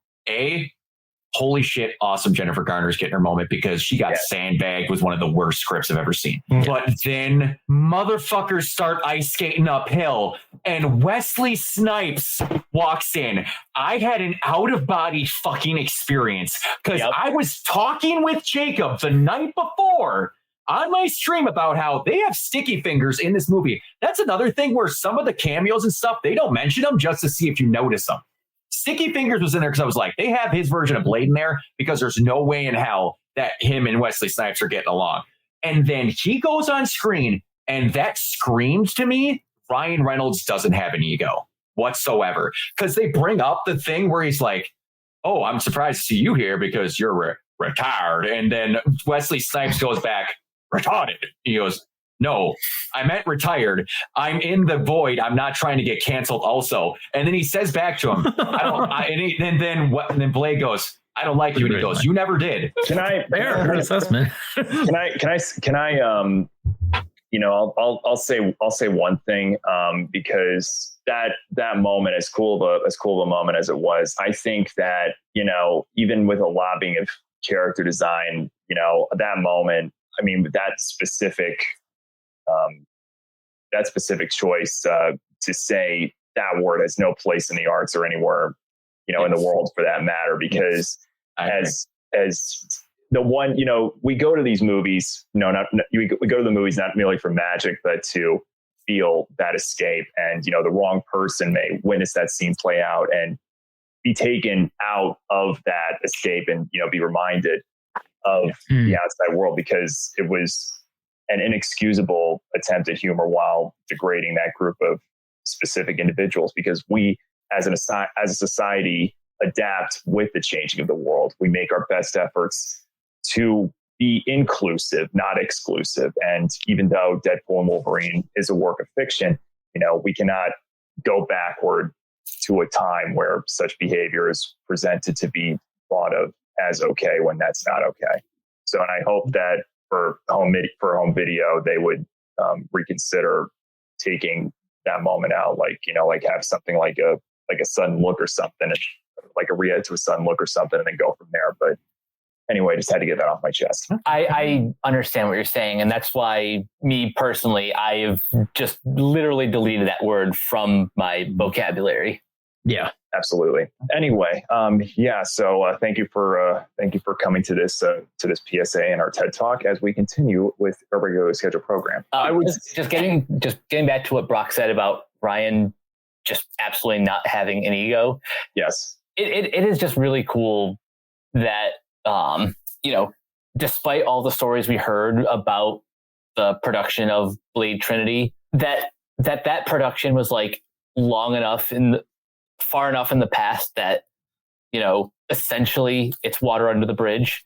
Yeah. And that Wesley Snipes could come back and also take a huge shot at Marvel, saying like, there's only been one Blade. There's only ever going to be one Blade. Like, I got to commend Feige for like being such a good sport and letting some of the jabs in this movie. Yeah, absolutely. That like audibly made me go like, oh, like a diss, like, oh. And well, go, Brian. Sorry. No, it's good. The one where there's like multiple points, like you said, of dissing them. He goes, "Welcome to the MCU, by the way. You're entering a kind of low point." And also when he literally just goes, "All of this, can we just end? It's been miss after miss after miss. The multiverse, it's done." and that's what I love, because we finally have everybody under that same umbrella. And when you look at how it was done and presented. It was just Wesley Snipes was interviewed by Entertainment Weekly today, and he did. How did he say it about keeping a secret? Like, he only had, even though it had been so long since he had played that character, he only had about a week to really mentally prepare to get back into that role. And this is what I was going to say. Before my mind slipped a beat. I was working at Sinopolis and going out and walking out of the different screens number 2 and 5 are the biggest ones, the biggest auditoriums we have. And I'm just standing there in those particular moments, specifically with the introduction of Chris Evans and the rest of the world. And like I said, I was one of my coworkers. We were delivering food orders, and one of my coworkers like TJ, which is what my name is at Sinopolis, because there's another Thomas that works there. Nonetheless, okay. He said, they said, "What are you waiting for?" I said, I want to hear the auditorium's jaw drop." And so they had those moments, and the audience reactions were like, "Oh!" And I was like, "Yep, this is why we love going to the movies." It's like, I mean, if you thought the jelly bean scene in Bad Boys Ride or Die was one of the best audience reactions you'll hear all year, this was pretty close to topping that. That's what I got spoiled for me the night before, why I wanted to like bust my phone in half.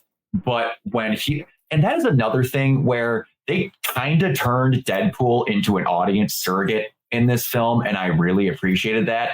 Like the setup for showing you that he's actually Johnny and not Cap, is so good. There's a scene where he stabs him with the katanas, and then they're fighting, and then Johnny tells him to like stop it, and then he's got a cloth over his head, and like he points out, and you see red, white, and blue spangled stuff up his arm, and he's like, "Stop! They're coming!" Whatever, and he stands down and he flips it up, and he's like, "I got this." And then he's like, "Stay close, guys." He literally like starts fondling Cap, and he like pushes him away. But then they like Pyro's like, normally people are running away. I don't remember exactly what he says. He's like, "I don't see anybody running, dickhead." And then he's like, "You ain't gonna like what comes next." And then like Deadpool realizes he's about to say Avengers Assemble, or he thinks he is. And then he goes back and he like slaps the sword in freaking Wolverine's chest. He's like, he's gonna say. And he hit it and he goes, "Avengers flame on!" "Excuse me?" And he flies away. Yeah, I love that moment. That was the moment I was like, that was my Nick Cage moment from last year, where I was like, "Let's go!"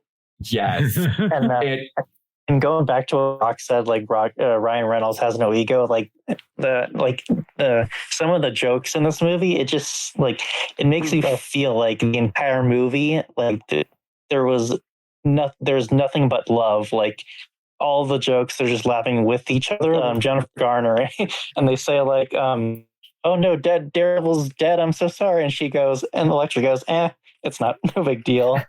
Like it's just so great that there is like absolutely no negativity on the set or like with the jokes or anything. It's all like in good sport. It really does kind of feel like just friends hanging out in costume, making like this is essentially like a $200 million movie that's like it has the same energy as like a bunch of friends shooting something outside in their backyard. Yes, that's a good one. Yeah, I don't know. Yes, Nanny, it's always good to hear. I don't know what verbatim or you want to go in here, Mike, but I kind of want to ask everyone what their favorite. We'll get to the emotional stuff later, obviously, because if you would have told me in 2024 that I was tearing up in a Deadpool movie, I slapped you. But do that and the startup, because there's a moment where Hugh and Ryan said there's a couple of spots on screen, but there's one in specific where it stops being Deadpool talking to Wolverine and it becomes Ryan Reynolds talking to Hugh Jackman. We'll get to that. And that's the scene right before the door. But I wanted to ask you guys what your quality wants his moment back. Anyway, nonetheless. Yes, they asked, I want to like, what is your moment where I was like, they're going to do the thing and it's happy. But the one that went, you lost your shit the most, me, was when the like a prayer's happening, when the Deadpool core is there and it trickles into feels like home and you start seeing him do this. And he pulls the fucking cowl over his head and it looks like the most comic accurate, just needed to be their thing. And again, Deadpool surrogate, you just pull out the cool shit for special occasions or whatever you do. And he goes, no, just killing mostly. And it's perfect. They could not have made that cowl look better. Yeah. And for me, I just didn't like the eyes, the Deadpool eyes. Like that's my only thing with the costume. Like I feel like they should have just included his own eyes. I made a comment about that on Twitter. Someone did edits of all the different Batman actors, but with like the white eyes. The issue I take with that is the white eyes don't really work unless it's like the bat sonar goggles that Christian Bale had in The Dark Knight, or Ben Affleck's like super suit that he was using to fight Superman. Those found a creative way to use the white eyes. The problem and the reason why it works better for characters like Spider-Man and Deadpool is because they have full masks, so you need those eyes to do like the emoting, because you don't have the rest of the face. I get that, but I also saw someone do an insanely good edit of what it looks like without them, and I'll take the white eyes because it looked awkward as fuck. Yeah. It looked like his eyeballs were sunk 5 inches backwards into his head. Yeah. Trust me, the white eyes needed to be there, and I bet they did that because they needed to be. Because that helmet sticks out as much as the Wolverine helmet should, and it that edit was scary. It was not good. And you had the feeling, you had the feeling that the Wolverine helmet was going to be there. But even if, because with the popcorn buckets that AMC promoted, you're thinking, oh, okay, it's the same thing, which technically is not a spoiler. But even if they didn't go down that route, you still would not have been offended, or you still would have been at peace with it. It's like that moment where he says, "We waited 24 years for this." Exactly. Yeah. Look at those jammies. Yeah, only taking us 20 years. Yep, that's good. I'm now gonna have to find that those PJs. Nonetheless, when I just lost a train of thought. Oh, we forgot to mention Power Love. The montage. That entire montage. I mean, every time. I mean, it's Power Love. It's Huey Lewis. And the funny thing was, they said they played "If This Is It" right afterwards. I'm thinking, oh, that's a good way to put the next song on the Huey Lewis set list. But nonetheless, it was all the Wolverines that we got up to that point. And then, of course, oh yeah, we didn't mention that. Henry Cavill. That was the one that was spoiled for me before I looked up spoilers. I got spoiled on that one too, but I think whether it was just denial or because I only saw the video, I didn't listen to the audio. I was kind of convincing myself that it was fake, just so that I wasn't totally so that moment wasn't totally ruined. Lady Deadpool was the one that was that someone mentioned, and I was like, oh, okay, it was throwaway. I had an idea that it would be in there as well, but the question though, was if and when, which what's her name? It's driving me nuts. Daphne Keane. Daphne Keane. It's so cool to see her back. And so great to see her. Yeah. This is why in hindsight, I don't think the final trailer was as spoilery as some people made it out to be. No, not at all. I think they did that for that specific reason, to be like, guys, this is the one is going to be there, and we're showing you this because we have a lot cooler shit planned, and this is bragging about it. And look at all and not only that, but the Deadpool Deadpool core. The Deadpool core. Yeah, I mean, you look at all the cameos that you had. You had Blake Lively, Nathan Fillion, Matthew McConaughey. Two of Ryan's kids. Oh, that's true. Yeah. Inez was kid. Yeah, Inez was kid, and one of his other kids was the baby pool. And I love how. Did you guys ever see the interview where Ronaldo Reynolds, or whatever they made his name out to be, was the fake twin brother of Ryan Reynolds? Oh, I heard about that. That's who they put as the casting for Nice Pool, not Ryan Reynolds. Ronaldo Reynolds. That's not it. It's a fake name, but I can't remember what it is. But that's hilarious. That would be a great name for it, though. Yeah. Oh my god. Yeah, it was. And then was it Rob McElhenney one of them? Because he's in the movie, and I thought he was one of the Deadpools. Wait, say his name again. Rob McElhenney. Always Philadelphia, the guy who he. He was Kevin Feige said they cut that moment. They cut that moment out, but he said he'll put it. That'll be on the home media release at the very least. That is going to be a thing between those two forever. That the one of the scenes that he got cut had to be Rob's. Yeah, God. That's fantastic. That was funny. But what was I going to say? What did you guys think of the villain? Which one? Because even though Mr. Paradox does a bit of a face turn, not like a complete, not like a full face turn, but he does take some responsibility for the thing that he did. A bit wormy, but still. Yeah, I really liked Emma Corrin as Cassandra Nova. I thought they did a phenomenal job, portraying a character with a lot of baggage because of the way she was born. The way she was born is super baggage. Yeah. Y'all look into that for real. It's weird, and it's she's a Grant Morrison character, so of course she's going to be weird.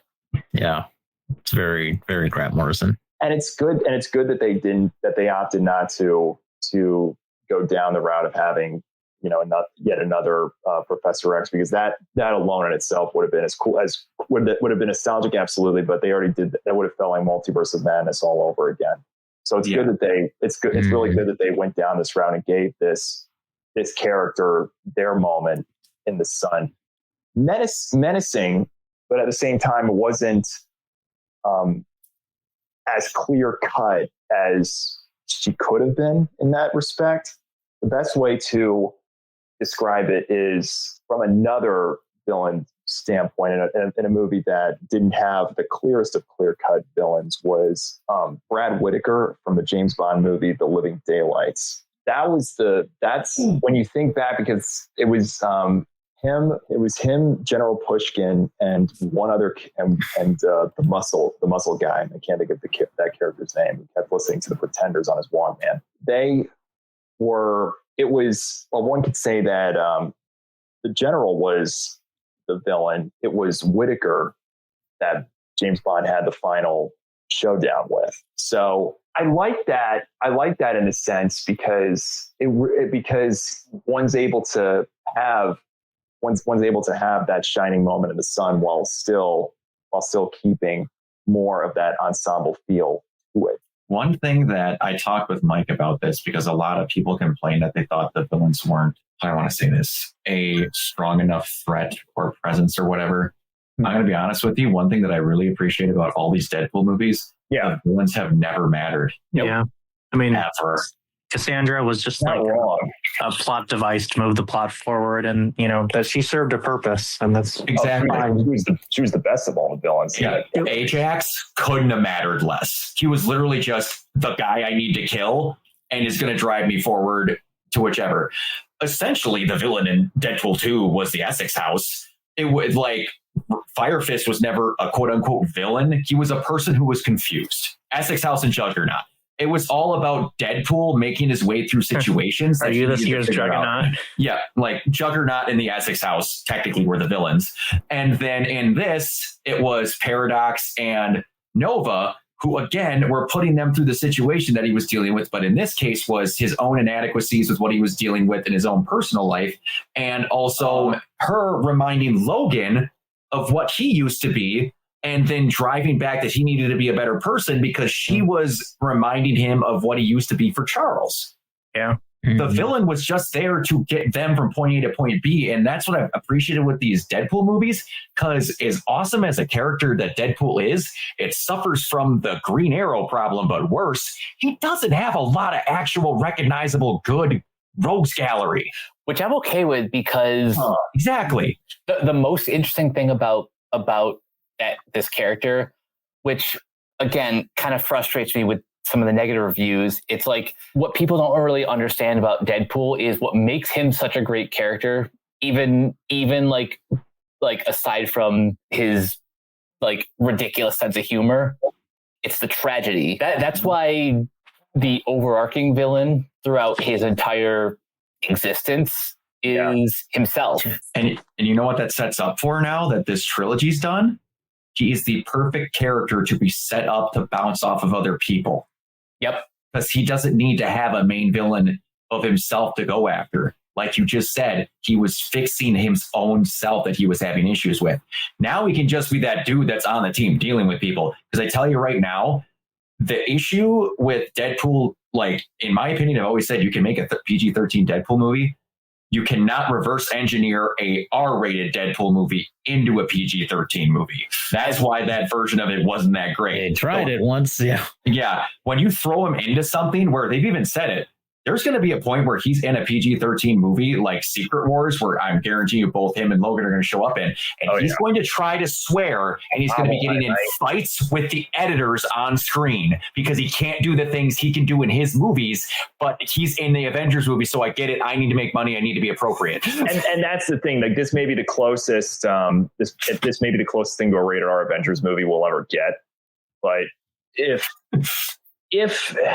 I still see this Deadpool now, even though some kids will look at Deadpool in Secret Wars and like, mommy, I want to watch this movie. No, Airbots. Like that's what I was saying earlier. This is not a movie for children. But when I do see I do see this character playing that crucial role like that. Like I was saying earlier, that line, I'll see what I can do. Secret Wars setup. And yeah, he'll try. I think at the end of the day, because Ryan Reynolds is a very versatile performer, this will still work. It's like what was that line where he said the Loki reference? He was talking about Elias. He's like, that's Elias from Loki season 1 episode 5. Season 1 episode 5. like this is it's fun. Yeah, it's fun.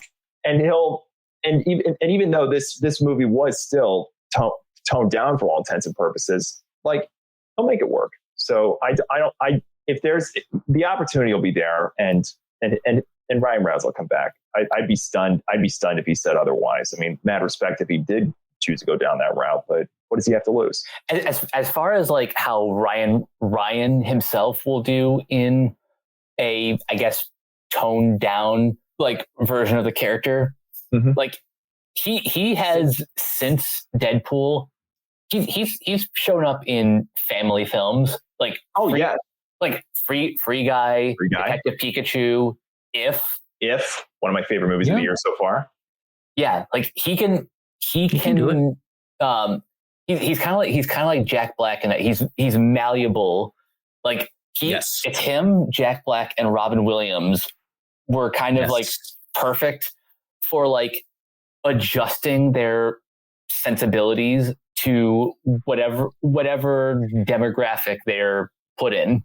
And one more positive example of Deadpool working in a more age appropriate setting. I don't really like the show that much, but Will Friedle voiced Deadpool in an episode of Ultimate Spider-Man, the one with Drake Bell. Oh yeah, and he's great.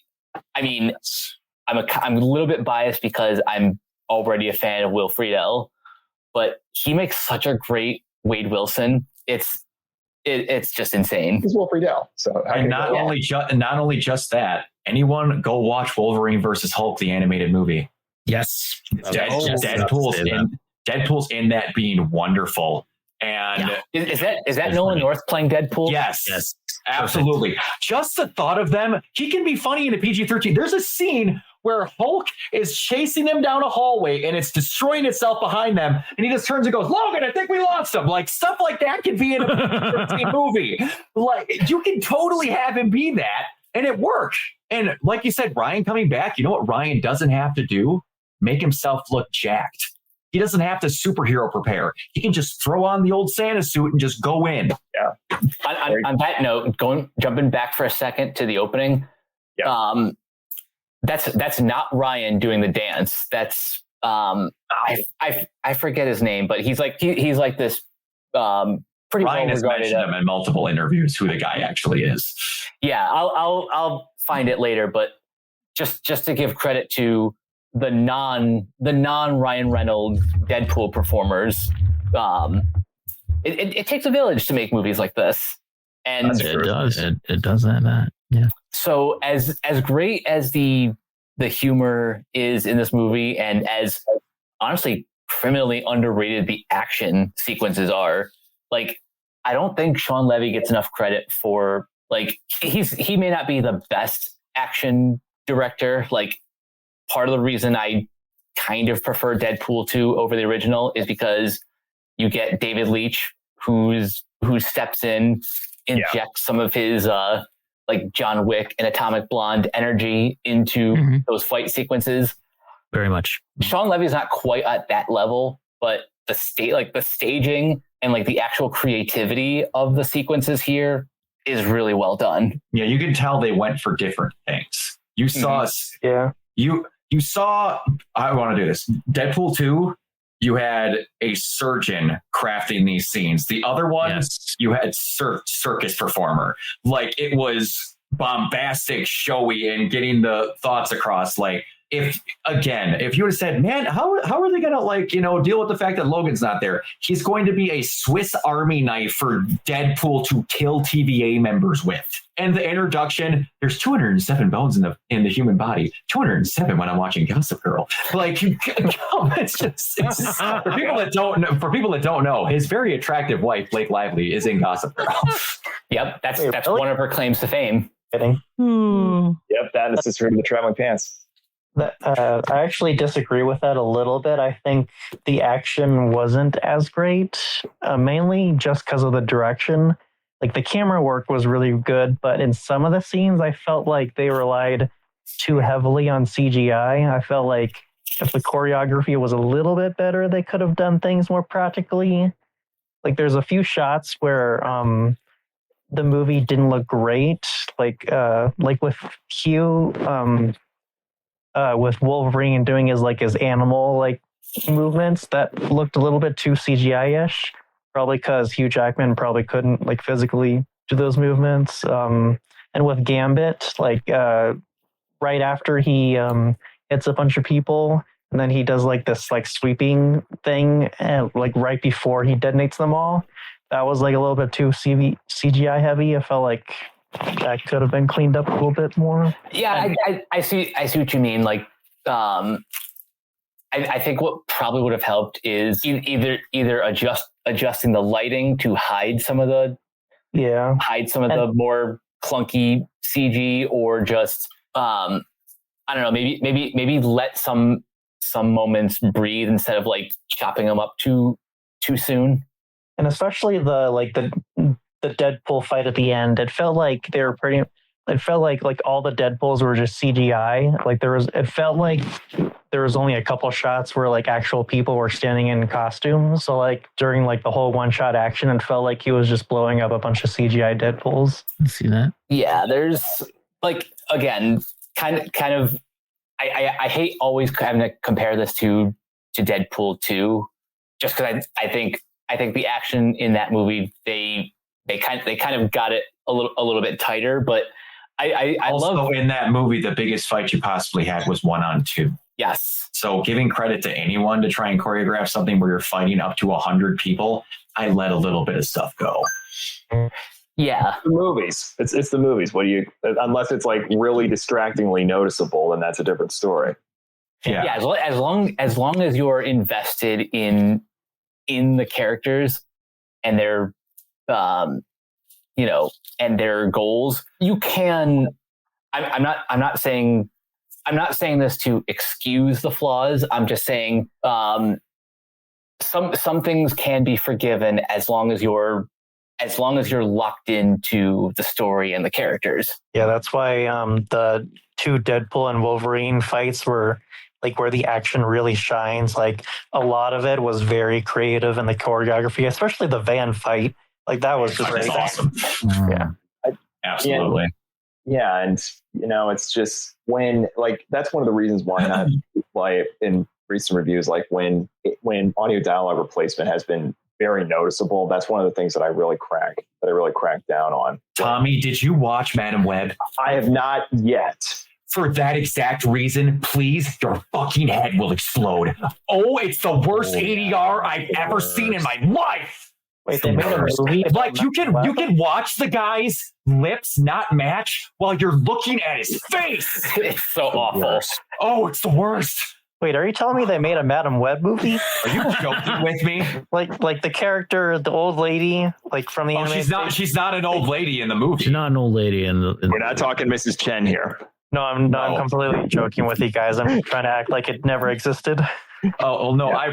I will for the memes, but Tommy, please, I would love to just have the conversation with you. If you need to rent it, I'll pay for it. But if ADR, like Tommy, you won't survive it. I promise you. It's so bad, but I need to hear what you say about it. I'll do this in my accent. Brock, hey there, bro. Sun's getting real low, bro.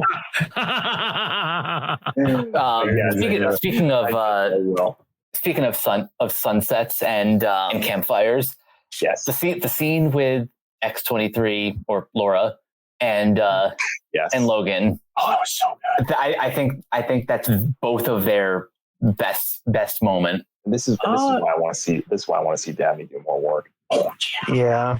Something I can't take credit for this, but someone on Twitter said like an idea for the next Wolverine is just let it be Daphne Keane. She's young enough that if you cast her now, she can be in the MCU for as long as the franchise keeps going. I mean, they did it with Spider-Man. Why not put a last minute X-23 movie in there? Standalone. Well, or an event series on Disney Plus. We're going to know a lot of how they're going to fit the mutants in after Secret Wars is done, because all of any form of multiverse is going to be fucking done pretty much, and we're just going to have one Earth. So we're going to have to see how they sandwich that shit. She might just get into it. Random thought. Now that I'm thinking about this, because the first thing that came to my mind, I just said event series at Disney Plus. One of my podium placement best TV shows of the 2000s is Torchwood Children of Earth. And when you look at the way that story was told, why not do something similar with, in the case of X-23, but who would they put her up. You're gonna have to get me a little bit of explanation of what the show is for me to get. I won't spoil it, but the way it was the way it was set up was it's part sci-fi, part espionage, part government conspiracy. It's a 5-episode series that takes place over the course of 5 days. So 300 minutes. You can blow through it in a day if you have to. But it's absolutely fantastic.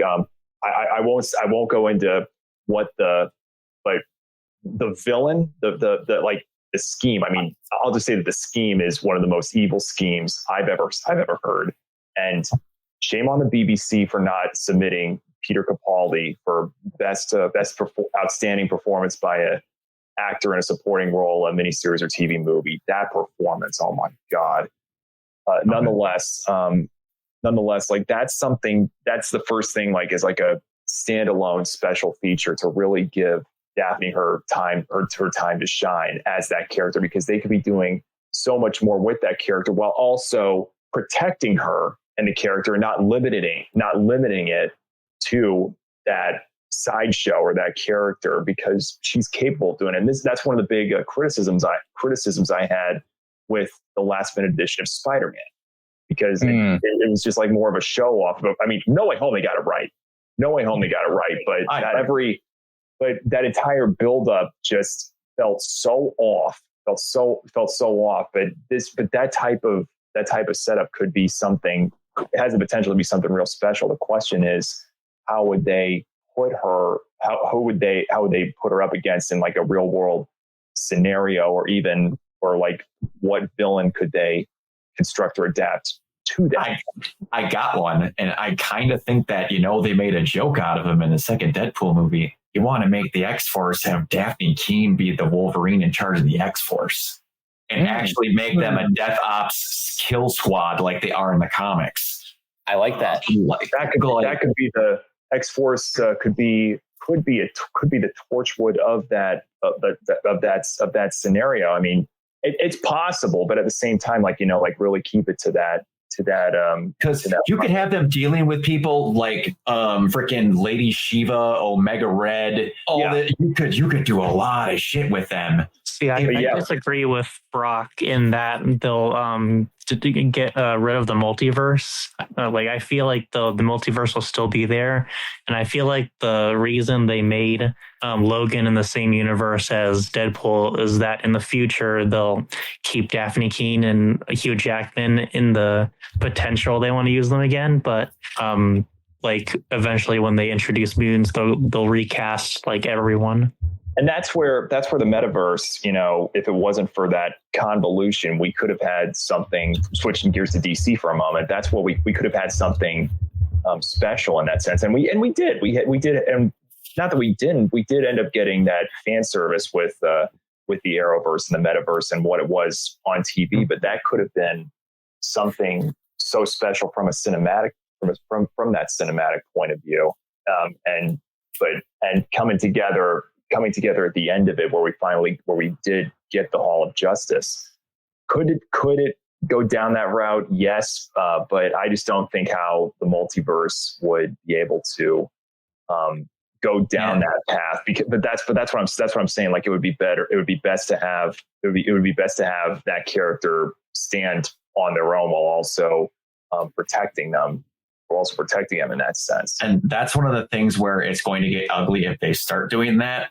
Because it's going to be a chunk of the X-Men are here, another chunk of the X-Men are here that are recasted, and they're going to have to come up with reasons for why the X-Men are showing up now in Marvel versus in Secret Wars and all this horse crap, where the Fantastic Four are also on another planet that we need to also, sometimes we'll visit them when it's necessary, and they'll only come up when problems. It starts just becoming extra convoluted. And what's the main thing that everyone is bitching about working here? That it's not cohesive and they're just throwing shit at a wall. That's going to get a billion times worse if even after Secret Wars, well, we're working with 5 Earths right now, and the villain might come from this one that Wolverine and them kind of deal with. But this other version of the X-Men that are completely recasted that people are bitching about that aren't as good as the other current Wolverine we have over here that's played by Hugh Jackman, that's still there. You're going to run into so much bitching problems that you can avoid by just having them in one spot. This is why in the comics, like in DC, we got the original Crisis. Yep. And in 2015, we got the new version of Secret Wars, which was basically Marvel's Crisis. Yeah. Because it's all about streamlining their storytelling for a wider audience. But we'll see what they do. That Secret Wars movie is going to be, they're going to have to do a lot to make sure that thing goes good, because that thing could be a fucking mess. Not only that, but to keep it on the same level of Endgame, because Endgame's never going to be topped unless, by some creative genius idea that can really push it into the stratosphere and make this the pinnacle of cinema that'll be looked back on in the 2020s in the history books. Yeah. It's, that's why I think at the very least reach that same bar. I mean, don't push it. Don't push the boundaries if you don't have to. And if you don't have to in that respect, I mean, well, they're going to have to make this. They're going to have to make this better. But the question though is how. Yeah, that's a bridge we can cross once we get there. For now, to be continued on the future episode of Renegade Capes. Yeah. For now, speaking of bridges, we can talk about that scene. Yes. That was the one where Ryan was talking to Hugh. When I say that I started crying, like I was getting emotional because I finally saw the freaking Wolverine cowl, and I was like, we're actually seeing like comic book characters now, and that took so damn long. The fact that they even ripped on it in freaking X-Men 97, what were you expecting? Black leather.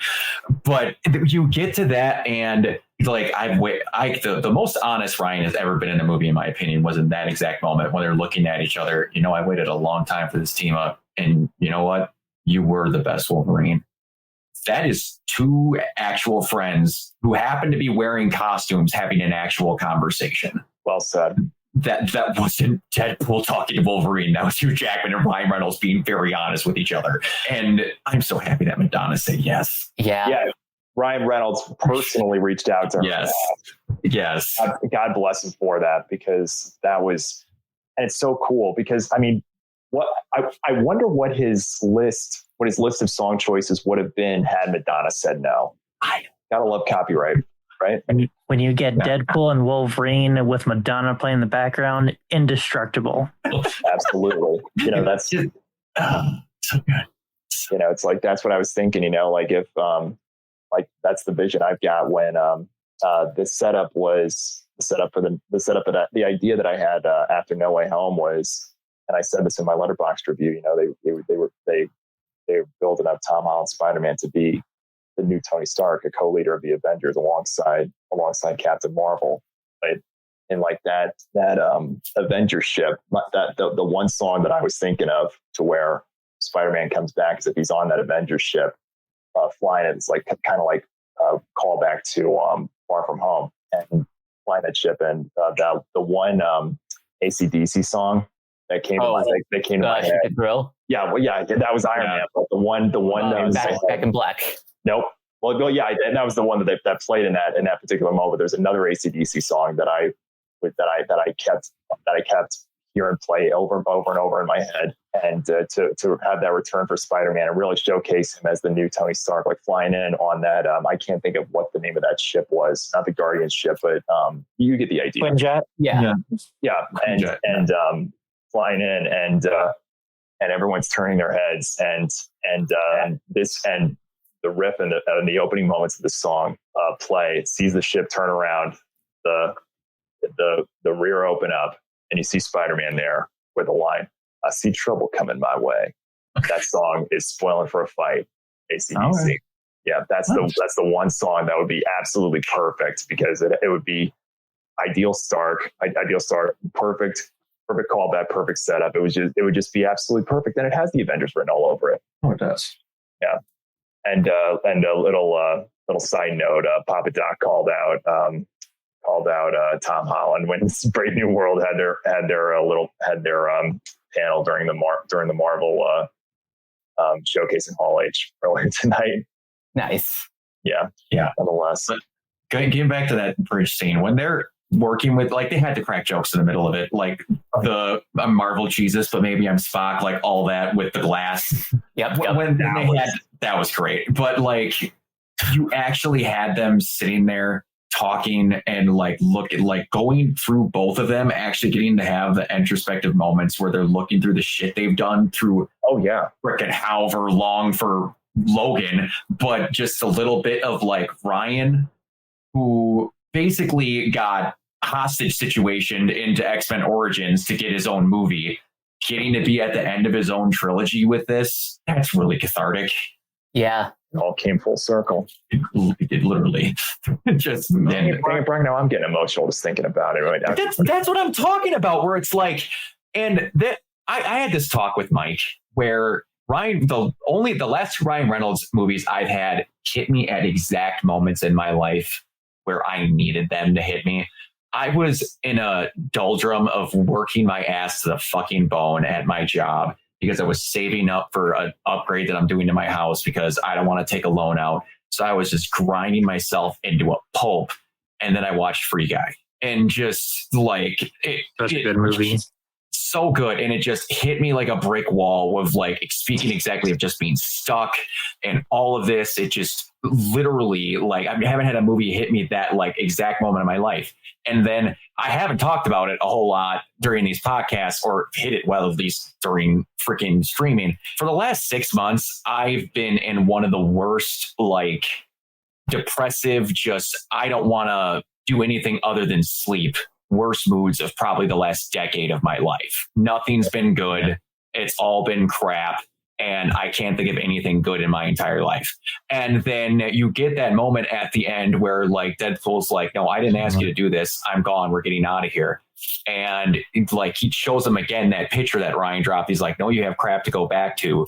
And in the theater, I'm just kidding up where I'm like, you dumbass, you had your name changed to a family that like took you in and loves you more than anything when half your mom's side of your family is being stupid. Your dad's side of your family doesn't acknowledge you to exist.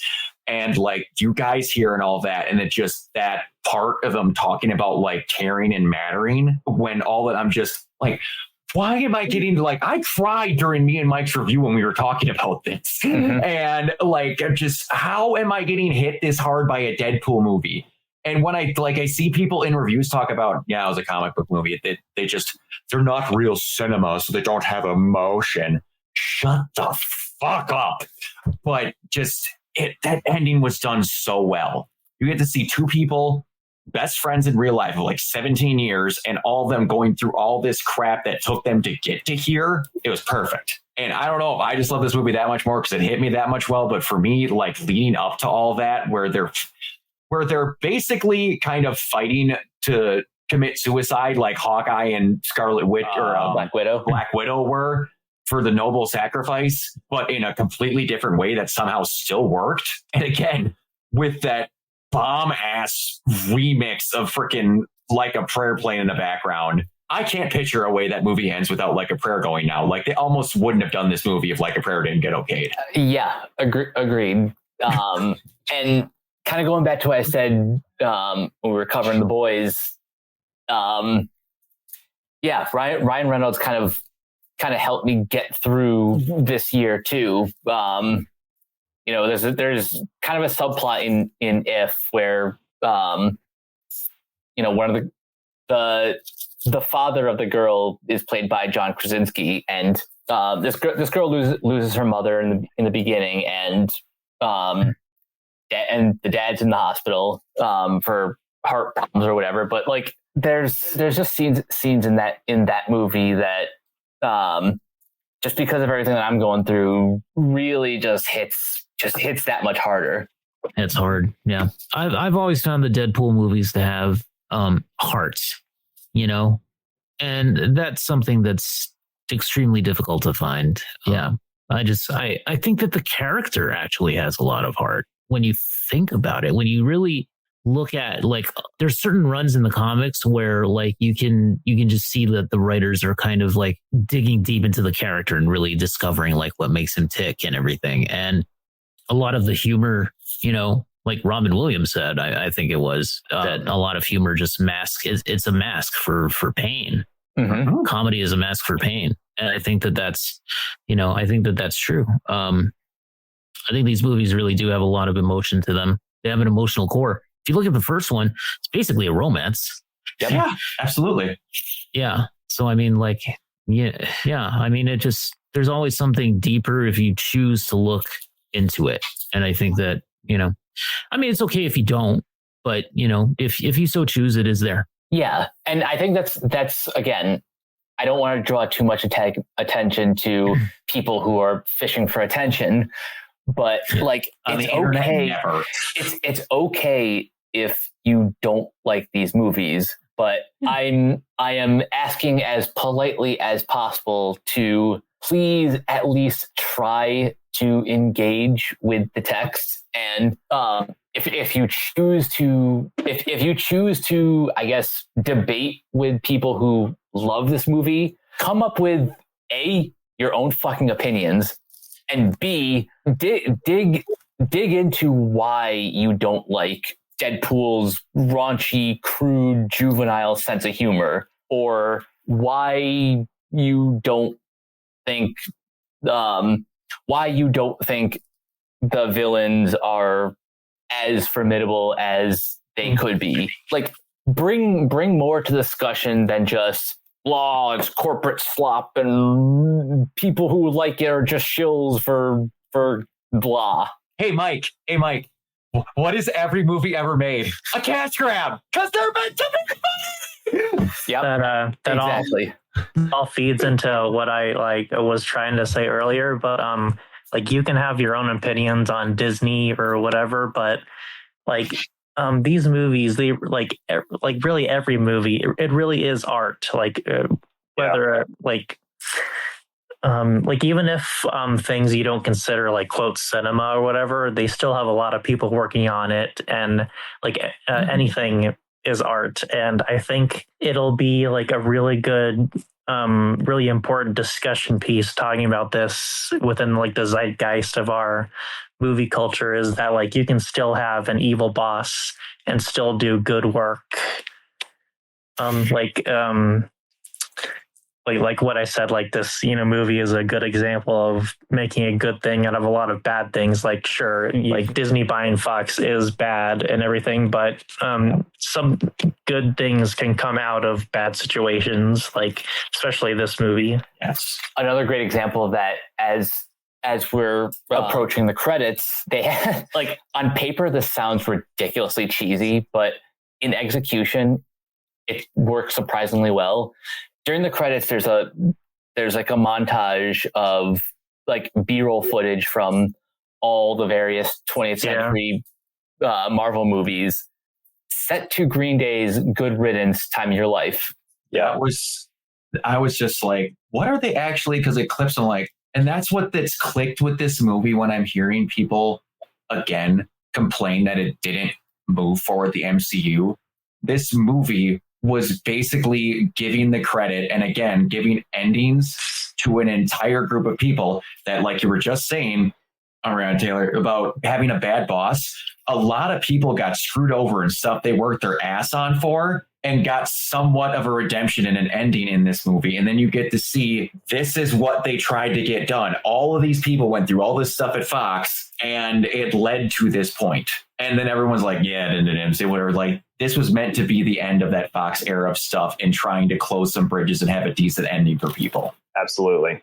I couldn't have said it better myself. I mean, Good Riddance is an emotional song in and of itself. Yeah. When they showcased that montage, and despite the final product of some of those films that were showcased, people still had wonderful times making those movies. It's like what James Corden said about when he did Cats, and he was telling Justin Bieber, I had the loveliest time making that movie. And the moment he said that everything from choreography to film it was done in 6 days. And I'm like, that's doomed for failure as someone with a theater background. There's no way. There is absolutely no way. I know that. Yeah, that to have all that done in 6 days, because I mean, with that ensemble of people altogether, yeah, they had busy schedules. Well, they had to use most of their production in order to graduate from cat school. Well, nonetheless, it was just it really was not just about Hugh Jackman, but about that entire, like you were saying, Brock, that entire era coming to a close. And now that everything's back under one era, they are a family at the end of the day. Yeah. And it really was, for all intents and purposes, the time of one's life. So I couldn't have said, so that's a really wonderful way to say that. And I'm glad that you were able to point that out. Yeah. And it's just, I don't get how people don't get that after those credits roll. That blows my mind. Anybody who has a problem with that, it's just, it can become a cesspool. It's like, I'll use a completely different example that's kind of personal in and of itself. I stopped watching NASCAR after Kyle Larson was reinstated. And during lockdown, I tweeted just how, the power of moving forward with everything that went on during that year. And like it showcased that, white individuals tweeting at me saying, well, you apologized, and then, when it was announced his reinstatement, I just got these same white individuals just went, ha, ha, ha, ha. And, it was just, it really showcased, the cesspool, and I just say, I'm not going to even acknowledge that, the block button comes in handy in moments like that. And when it's like, the cinematic experience, the cinematic experience could be the same way. A good portion of movies that made me who I am include Batman and Robin. It include, this was on TV the other night. This was on TV the other night. It was on Flix, Driven. It was, that's a movie that can be, you can take that screenplay, remodel it, and it can be remade into something different today.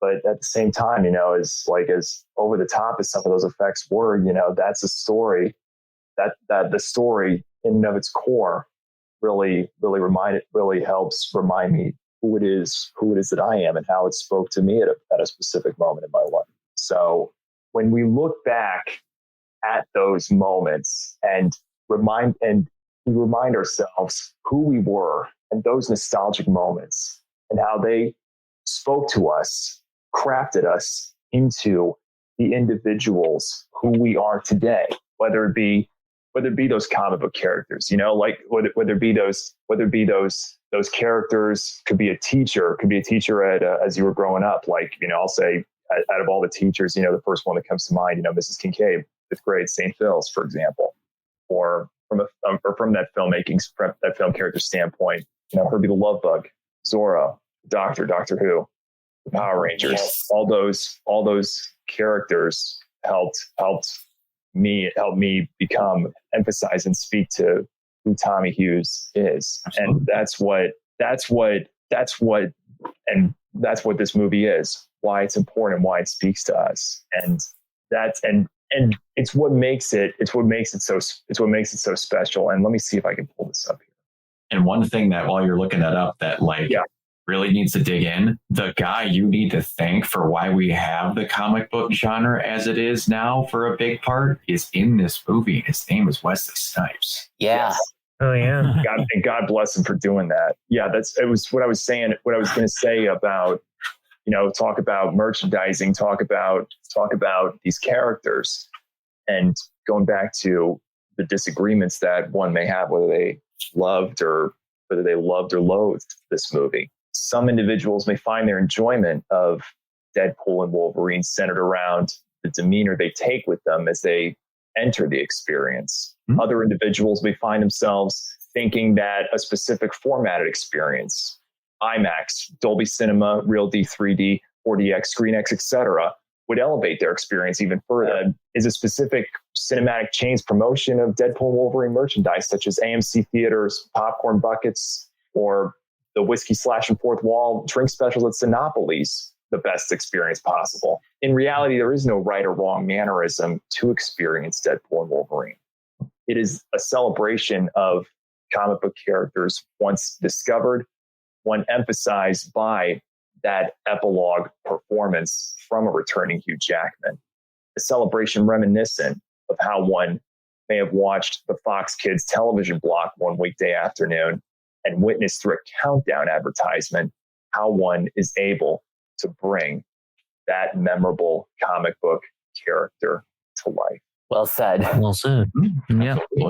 So, any other final thoughts as we're wrapping up this pretty long episode of Capes?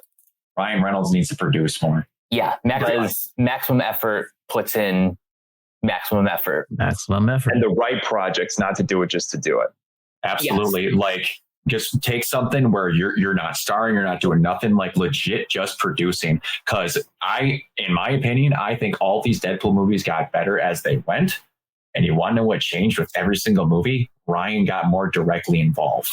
Yep. And like he would say that he would go on for days during these interviews about how Ryan was hands-on with freaking everything. Like if you would have told me when I was watching the third Deadpool movie that I would get this asininely insane remix of Bring 'Em Out by T.I. for a show off of Gambit and all that, just no, but some genius thought of it and just everything. Just please, Ryan, do more producing. Just please, this movie was fantastic. And speaking of the soundtrack, I said this already in our Marvel Out review. This is the most fun I've had with needle drops since the first Guardians of the Galaxy. Freaking Iris when they're coming back out. He is risen, baby girl, and freaking just Iris. Will I give up forever? Oh, so good. Yeah, I mean, Can I? Go ahead. Go ahead. No, you first. You first. So I just want to say that this has something in the movie, even though I haven't seen the movie, but I know that it has something in the movie that I've been waiting for a very long time. Ever since Falcon and Winter Soldier came out and they introduced Madripoor. Patch. Oh, Patch, yes. Fucking Patch. I'm so happy. And he's in Madripoor. I have been waiting for them to do that. I thought for a long time, or when that show was on, I was just going like, can I please just have a cameo of Wolverine as Patch just sitting there, in Madripoor? That's all I asked for. They finally did it. So, and on that same note, you got the exact shout out to the John Byrne Brown and Tan as he's looking for me. He's like, "You fought Hulk in that, correct?" Shink, and you turn around and like everyone was like, "Oh, we want to see the fight with the Hulk." I'm like, "You're gonna get it. Just shut up." Also, Deadpool parrots the Loki line. And also the fact that they made him probably not 5'3". I think they made him about 4'3". But you got to see the short version of Wolverine. Gotta love CGI edits, right? Comic actor Wolverine. So funny.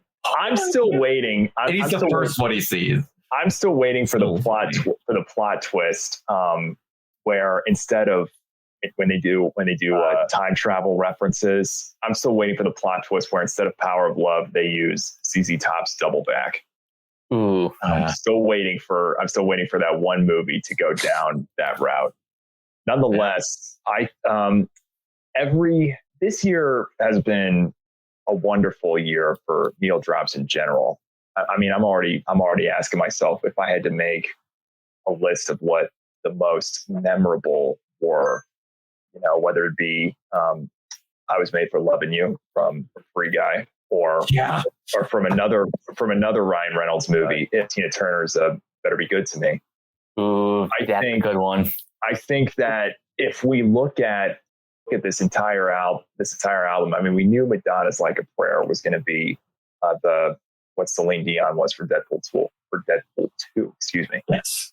Yeah. I think that if one's able to get through the copyright infringements and obtain the rights to use specific songs in the right manner, not to use them just to use them.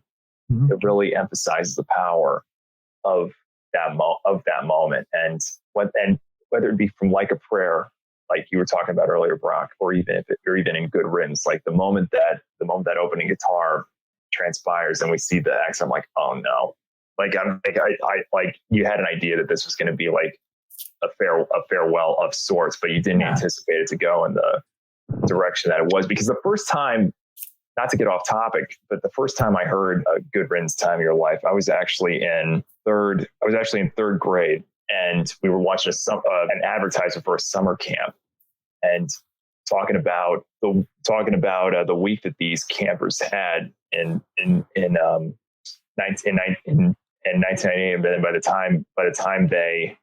by the end of it, it was everyone had to say goodbye, and that was the song they played. That was the song they played over this home movie, and ever since then, I've always envisioned sitting back in Mrs. Curley, who was my third grade teacher, sitting in that classroom on that TV, listening to that song, and so as seeing this goodbye video was also really, really impactful, really emotional in that sense, because again, going back not only for characters but for music is the same way. Mm-hmm. And that's the power when the right song. Well, touche. That you got an understudy here. Take notes. But when the right song plays at the right moment, it has that ability to speak to the individual in that mannerism. Yeah, absolutely. That's what, and that further emphasizes what makes Deadpool Wolverine so special. Just like I talked with Mike about this, a giant problem that I had with Transformers: Rise of the Beast when Bumblebee comes back.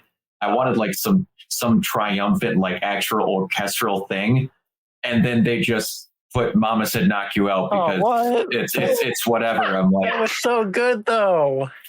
I'm like, what the actual fuck are we doing? I personally thought I wanted something like, to like emphasize he's back, whatever. And I'm like, oh, okay. No, that was awesome. I did not like it. I did not expect you to go that route. But that's, and like, I never got that with any of the needle drops in here. That one like took me out of the moment in Transformers. Yeah. But anyway, just me. Anyone has their opinion, that was the closest example I had to like the last one that like didn't work. Or no, the other one that was weird that I didn't get. Has everyone here watched It Chapter 2? Yep. Yes. The live action? The live action. Yeah, the new one, yeah.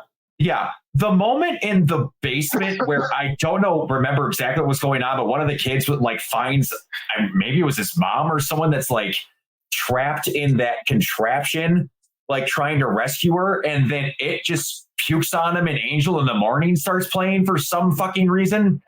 That scene is something. For whatever reason, the scene in Amazing Spider-Man 2, where I think after Peter gets home from discovering like his dad's secret underground bunker, like he lays on his bed, listens to some music, and all of a sudden, like Philip Phillips starts playing. Like for whatever reason, I'll leave you high and dry. I'll be at your door tonight. Well, it was, they had the Coldplay needle drop in the original Amazing Spider-Man 2. That was, it was, which made sense in that respect, but it wasn't. It just not necessarily throwaway, but it wasn't as memorable. You think of what's a good one what's a good one I can use that you don't expect. Guardians 3 had a pretty good one. Which one of them? The one on near the end when Rocket leads the team and Beastie Boys. I think so. I can't remember. Yeah, Fight for Your. It's No Sleep Till Brooklyn. No Sleep Till Brooklyn. Yeah, Beastie Boys. Yeah, that was amazing. Which was funny too, because months earlier, the Super Mario Brothers had the same thing. Yep. Oh, yep. Yeah. Which was hilarious. Nice. Yeah, Chris Pratt really showing his power there. Anybody else want pizza? Nice. Anyway. Overall, I'm just happy that this movie exists. Like I I don't think this movie is perfect by any sense of the word, but like the more I like talk about this movie, and the more times I see it, the more I will probably end up just falling head over heels for not just the movie, but everything that is led up to this existing. This is the last thing I want to say, but to that point, it goes to show that like how important it is to have the right kind of people making these movies. Mm-hmm. Like you can have your own opinion on like giant blockbusters and like thinking movies today like feel too corporate, but this movie really shows that if you have like the right people behind the camera, then you can make these movies work. Like this movie has the same amount of heart as like, you know, some indie movie, but just goes to show it can like these movies can really like shine if you give like the right care put into them. Oh yeah, for sure. Kiona, any final thoughts? Just that I am so eager to see it, and I think I'm gonna love it very much, judging from everything that I've heard about it, and you know, listening to you guys talk about it. Job well done to everybody involved. Oh yeah, absolutely. So before we head on out of here, first of all, Taylor, thank you for joining us. Where can everyone find you online? You can find me pretty much everywhere at Umbreon. I have a few different things where like the last few letters are different, but for the most part, like PlayStation and Twitter, it's Umbreon_T96. Nice. And Tommy, where can everyone find you? Yes, hello, Defara. I'd like to place an order and send a bill to Captain K42. You can find me at Twitter at T_Hughes35, Snapchat, Instagram, YouTube at TheTMoney35. Right now it's Sinopolis. If you choose to watch Deadpool and Wolverine at our wonderful theater locations, you can enjoy a drink that Wolverine would be so jealous if he had, which is a drink named after him. That is the Whiskey Slash, which is passion fruit whiskey smash made with Old Forester bourbon. Excuse me. And if Wade were to have a drink, his choice of beverage would be called the Fourth Wall, which is a strawberry basil cocktail made with aviation gin. And if you're more along the lines of hunger instead of thirst, as you watch Deadpool Wolverine at Sinopolis Luxury Cinemas, we also have chimichangas available exclusively for a limited time. And our wine of the month is a Baguetta Pinot Grigio, available for only $30 a bottle. Some daily deals that we have at Sinopolis right now include discounted kids tickets and 25% off bottles of wine and half off candy this upcoming Monday, should you decide to go see a movie at Sinopolis Luxury Cinemas on Monday. And let's see what we got here. Movie and a Meal is back for one night only on August 7th. We will be featuring a 3-course dinner and 2 themed cocktails with mocktail options available with our flashback showcase of Back to the Future. And the entire month of August will be a fantasy-themed classic movie showcase. Every Wednesday night, you'll be featuring a different classic movie showcase, which would be on the 14th. Excuse me. 14th, it would be the Iron Giant. 21st would be Neverending Story. 28th would be The Wizard of Oz. So if you've never experienced those movies on the big screen before, now is your chance to do so.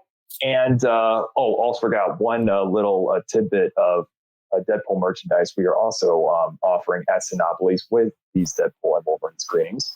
A new car! You can purchase a limited edition Deadpool taxi speaker as a bonus when you place your order at your seat at Sinopolis Luxury Cinemas. So really emphasizing the power of the movie-going experience, fine dining with a movie to go along with it. And be sure to check out my work on mxcwn.com, movies.mxcwn.com, where you'll be seeing my review of Deadpool and Wolverine, and also be seeing my review of the Arctic Convoy that went live this weekend. Arctic Convoy is now available on Prime Video. Check it out. It is this is an underrated gem that could very well be one of my favorite movies of the year if if it's not one of my favorite movies of the year, we're in for a very good latter quarter of 2024. Nice. Kiona, where can everyone find you? You can find me on Twitter at Neoplasmic24. You can also find me on Instagram and Threads at Neoplasmic81. Also on Twitch, twitch.tv/Neoplasmic. And you can find me also hosting the Renegade Arcade Reloaded podcast, which is our video game podcast over at renegadepopculture.com. So nice. And Brock, where can everyone find you? You can find me everywhere at OrganoidZero, mainly on Twitch and YouTube. Next week, both of these signed autographs from the Ruby voice actors I will be giving away on my Twitch channel. All you need to do is be there and be subscribed and watching when I give them away. I have the Blake Belladonna signed by Aaron Zek and Weissney signed by Kara Everly. I think it got for both these, it'll be like $70 to get these. You're going to get it easily for $5. All you need to do is be there and be subscribed. Your name, you'll have something to type in that'll enter you in a drawing. It's all automatically done. I have nothing to do with it. It's all random. Has Ruby ended? I've been meaning to finish it. It is not ended. It got moved to a different distributor. Viz Media has it now. So okay, cool. Oh, well. It is not over, but we are waiting to see what happens with it. Nice. Okay. Yes. And you guys can find me on various social media sites at Captain K42. You guys can check out my quick thoughts on letterboxd.com/CoachK42. And you can follow Renegade Pop Culture on Facebook and that place at Ren Pop Culture. You can also find us on YouTube, on Podchaser. Consider supporting our Patreon at patreon.com/Renegade Pop Culture. Listen to all of our podcasts on Spotify, Apple Podcasts, or wherever you listen. And last but not least, and Pandora. And for some reason. And the Banana Meter. Yes. And last but not least, everything can be found at renegadepopculture.com.